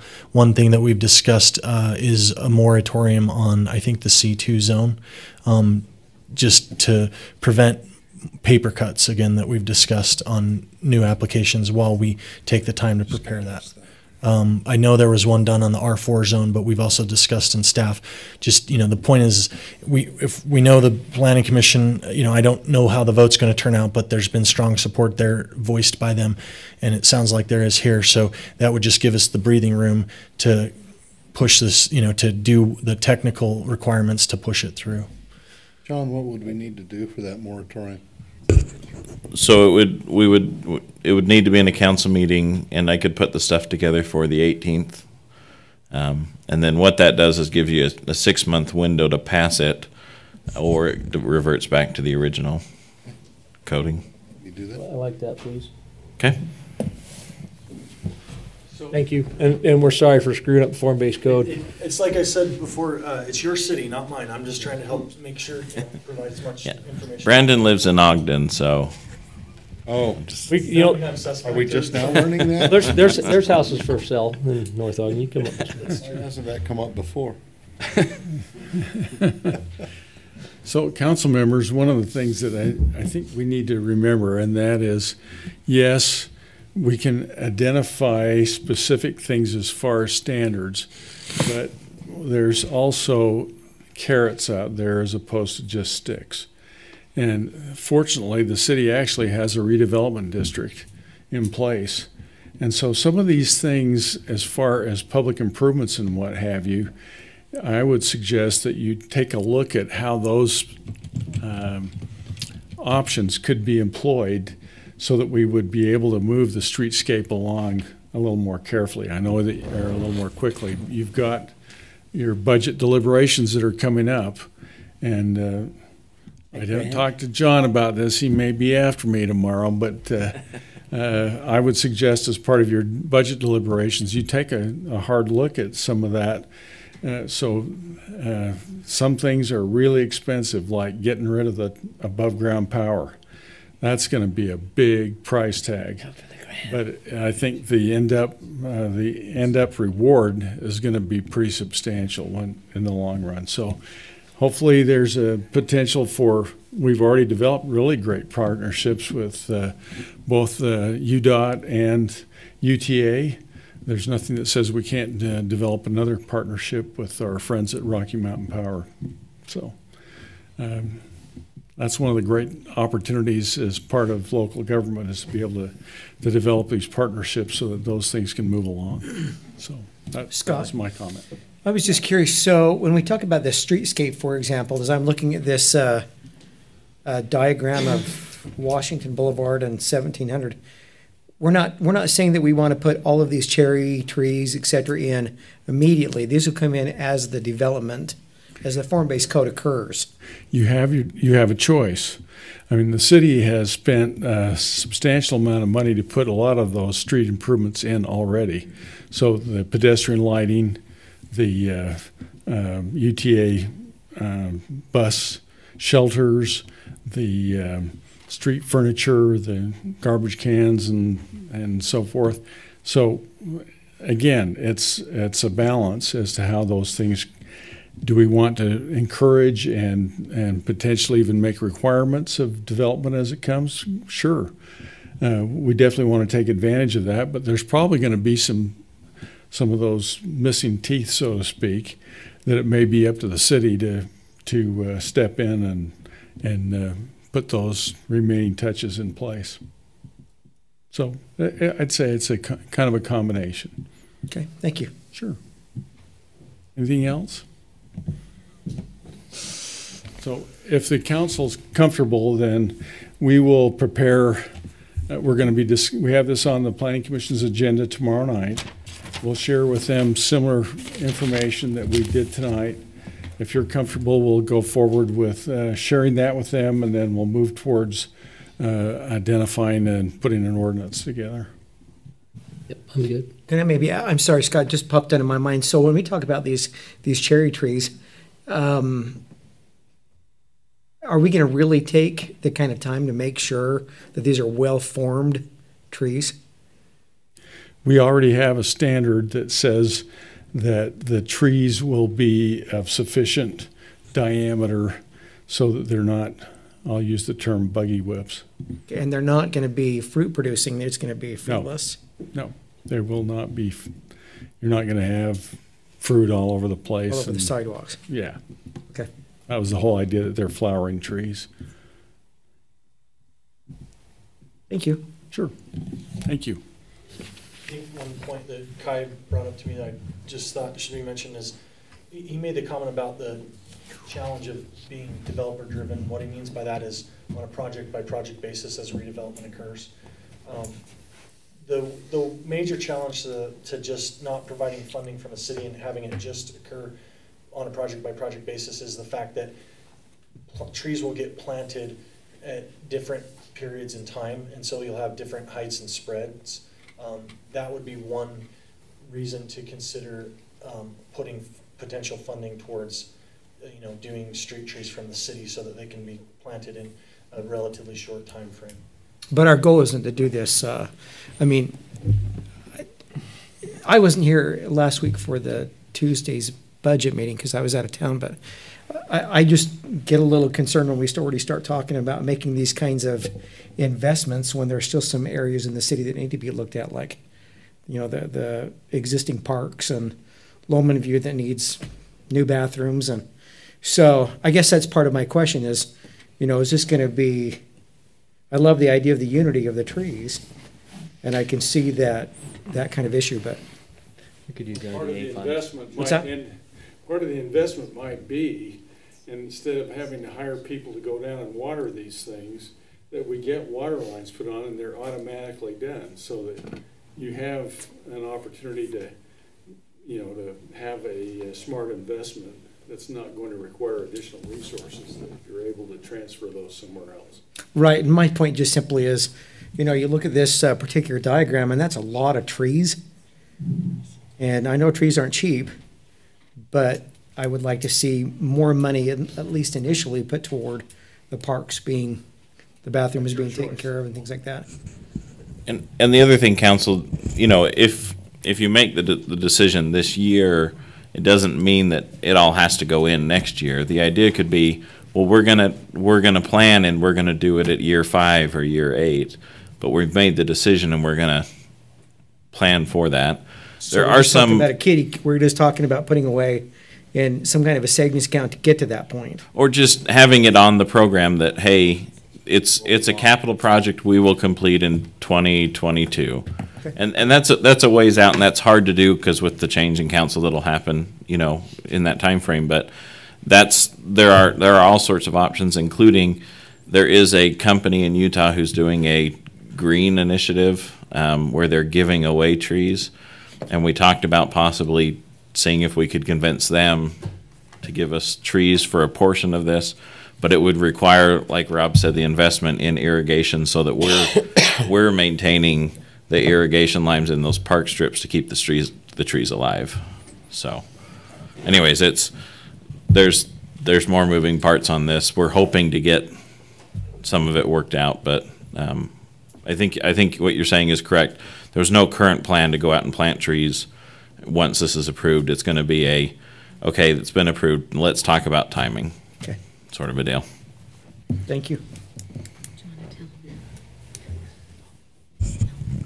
I think the thing to remember, this presentation hasn't been given to say we want to spend money to build these streets. We need to establish a standard streetscape so that when property develops, such as this on 1700, that west side may all be done by developer. But if we don't pass the standard and say this is how we want our street to look, then it's just going to be the way it is now. So it's not more so of let's spend the money and do it. It's let's pass what we want as the design, and then in the future, some might be developer driven and some might be city driven. Like, take this for example, the west side might be done by the developer, and because we want it to look the same, we might figure out a way to get the east side done for that section.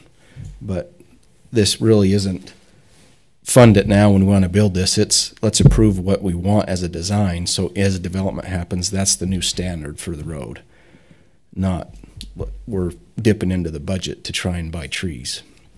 We need to approve the standard first, and then whatever we decide down the road, whether the city's going to participate or at least there's a standard set aside for that. Thank you, Eric. Next item on the agenda, discussion on accessory buildings. Presenter will be Rob Scott, our planning director. Thanks, Mayor and City Council. I had the opportunity to meet with Stacy. How do you say your name? Gytris. Here a couple weeks ago, and she and her husband have a vision to be able to build an accessory dwelling unit. Well, some of you were on the council or on the planning commission when we had this discussion here. Most recently, we adopted in October of last year, it's already been a year if you can imagine, the new accessory dwelling unit ordinance. The accessory dwelling unit ordinance for the RE20 zone, which is where the Gytris family lives, is in the RE20 zone. And so that particular ordinance, again, it's somewhat outdated. It didn't have the intense discussion that the Planning Commission had relative to the specific standards. And let me just give you a couple of quick examples. First of all, the Gytris family, they have over an acre of ground. So they clearly have the ability to have an accessory dwelling unit. But the standard in the RE20 zone requires that you can only have detached accessory dwelling units. When we had the discussion here in 2017, the discussion was, oh, we definitely like attached dwelling units, where we want some special standards for detached.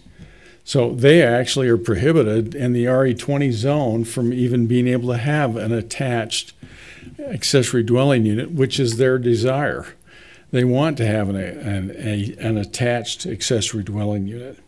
There's several other standards that are problematic with respect to their particular circumstance. Our thought is this evening is a couple things. We probably should have a consistent set of standards with respect to accessory dwelling units.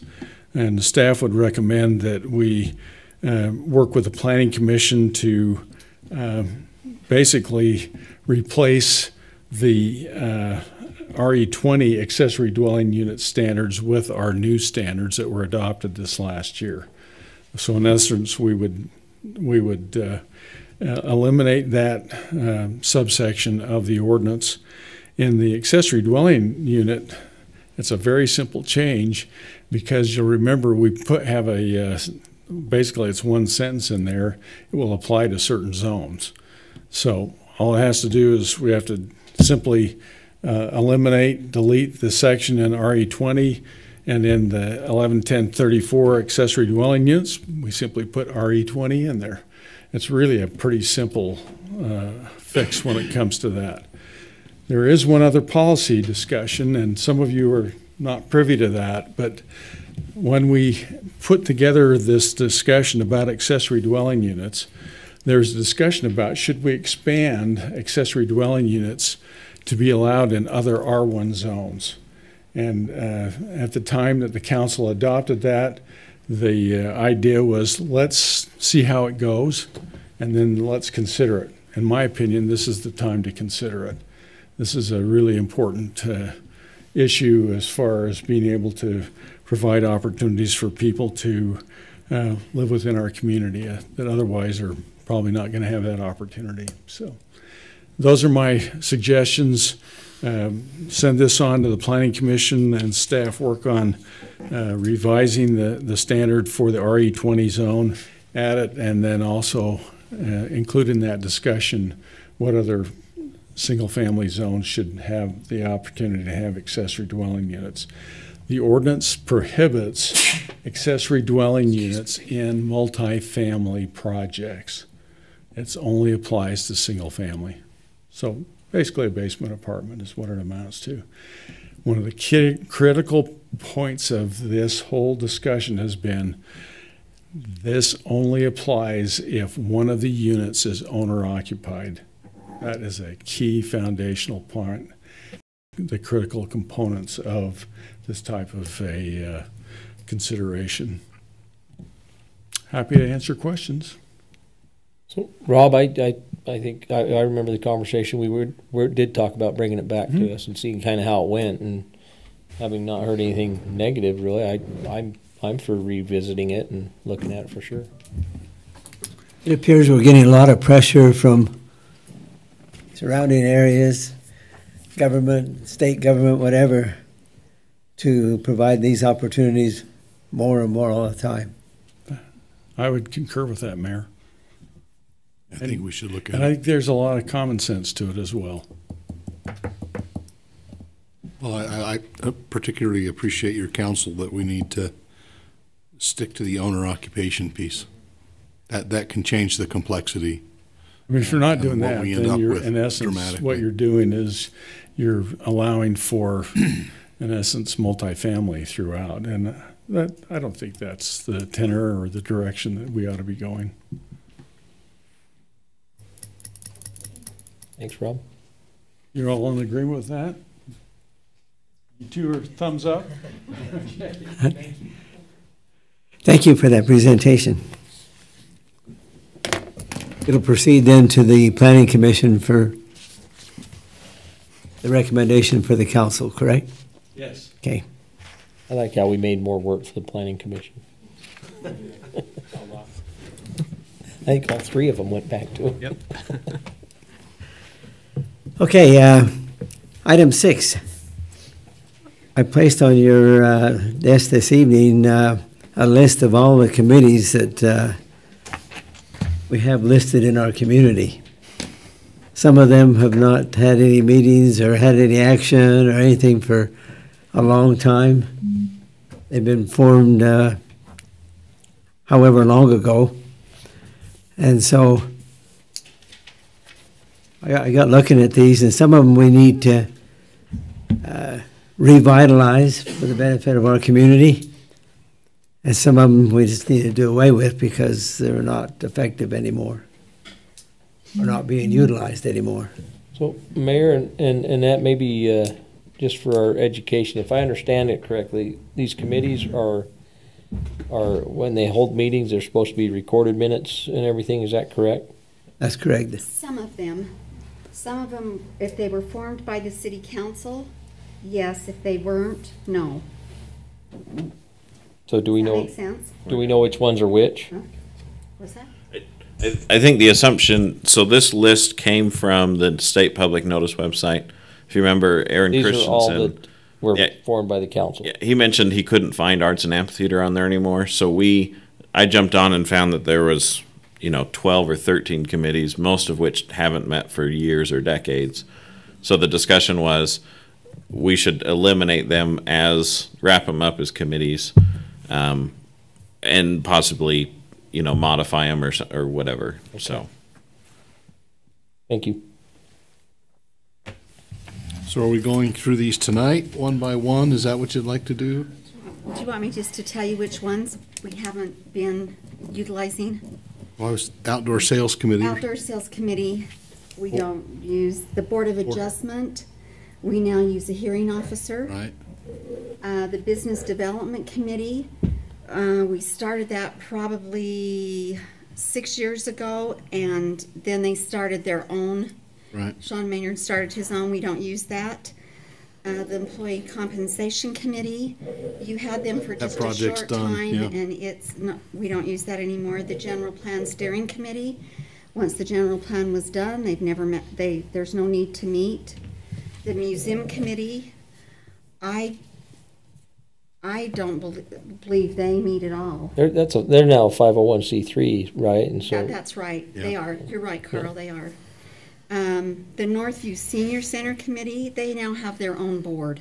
We don't put that together. They handle that. The Parks and Trails Committee is their own 501c3. The Public Works Committee, the Public Works building's built. We don't need that anymore. The Trails Committee is part of the Parks and Trails Committee. We don't need that.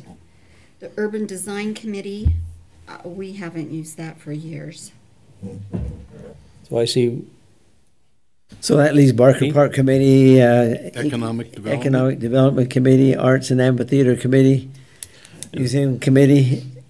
Well, No museum committee. There's So, no, and I would probably recommend the general plan committee stay, because it'll pop on and off because we have to update it periodically. So it might be worth just leaving it in place, and it'll be inactive when we're not working on a plan. Does that sound good, Rob? So that leaves four that we have. 4 out of 13. I thought the Barker that Park leads was to the disbanded Barker too. Park Committee, the Economic Development Committee, That would still be part of the it. Arts and Amphitheater Committee, Building it. Then we'll come back. And general General plan. Plan Steering Yeah, Committee. make sure that we're doing things Council, in good order. I just wanted to let you know that when we were in St. George for the Utah League of Cities and Towns last spring, Utah had their arts group there that gave me a lot of materials on arts and guilds and all of that. They helped put that together, what is needed to make those work. They gave me all that information and what you need on that kind of committee, what people that you need on those kinds of committees. We talked with them. We also talked with Sandy when we very first formed this committee and went out and looked at their facility when we looked at Layton's and Ogden's. And Mark Daniels from Weaver High is really good friends with the director of the Sandy Amphitheater when we went through all those things. And Mark reminded me, he also suggested to us to use that arts committee from the state. it's called the Arts Guild. It's the Arts Guild, and they're with the state. Well, that, so basically what I'm hearing is, we take the Arts and Amphitheater Committee and maybe the Barker Park Committee and dissolve those and get a new Arts Guild. I mean, you're not necessarily suggesting that. Is that kind of what we're thinking on those two, or? On the, I think with Barker Park not being fully constructed yet, I think you want to leave that committee to, they did make Okay. a recommendation, Yeah, but there might be some tweaks. And not that anything's been said about any tweaks, but it might be, it actually makes more sense to do 3 pickleball courts instead of 4, and so there might be a purpose to leaving that one in place as well. So basically, I think we need to reorganize the Arts and Amphitheater Committee and structure it different, including business people, planning people, events people on that committee.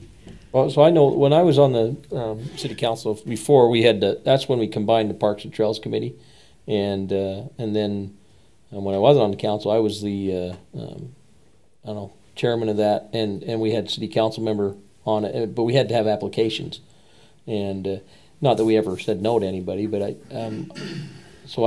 think that's good that we have applications, because then I think Ryan said in an email today that makes it so people feel committed and they're interested.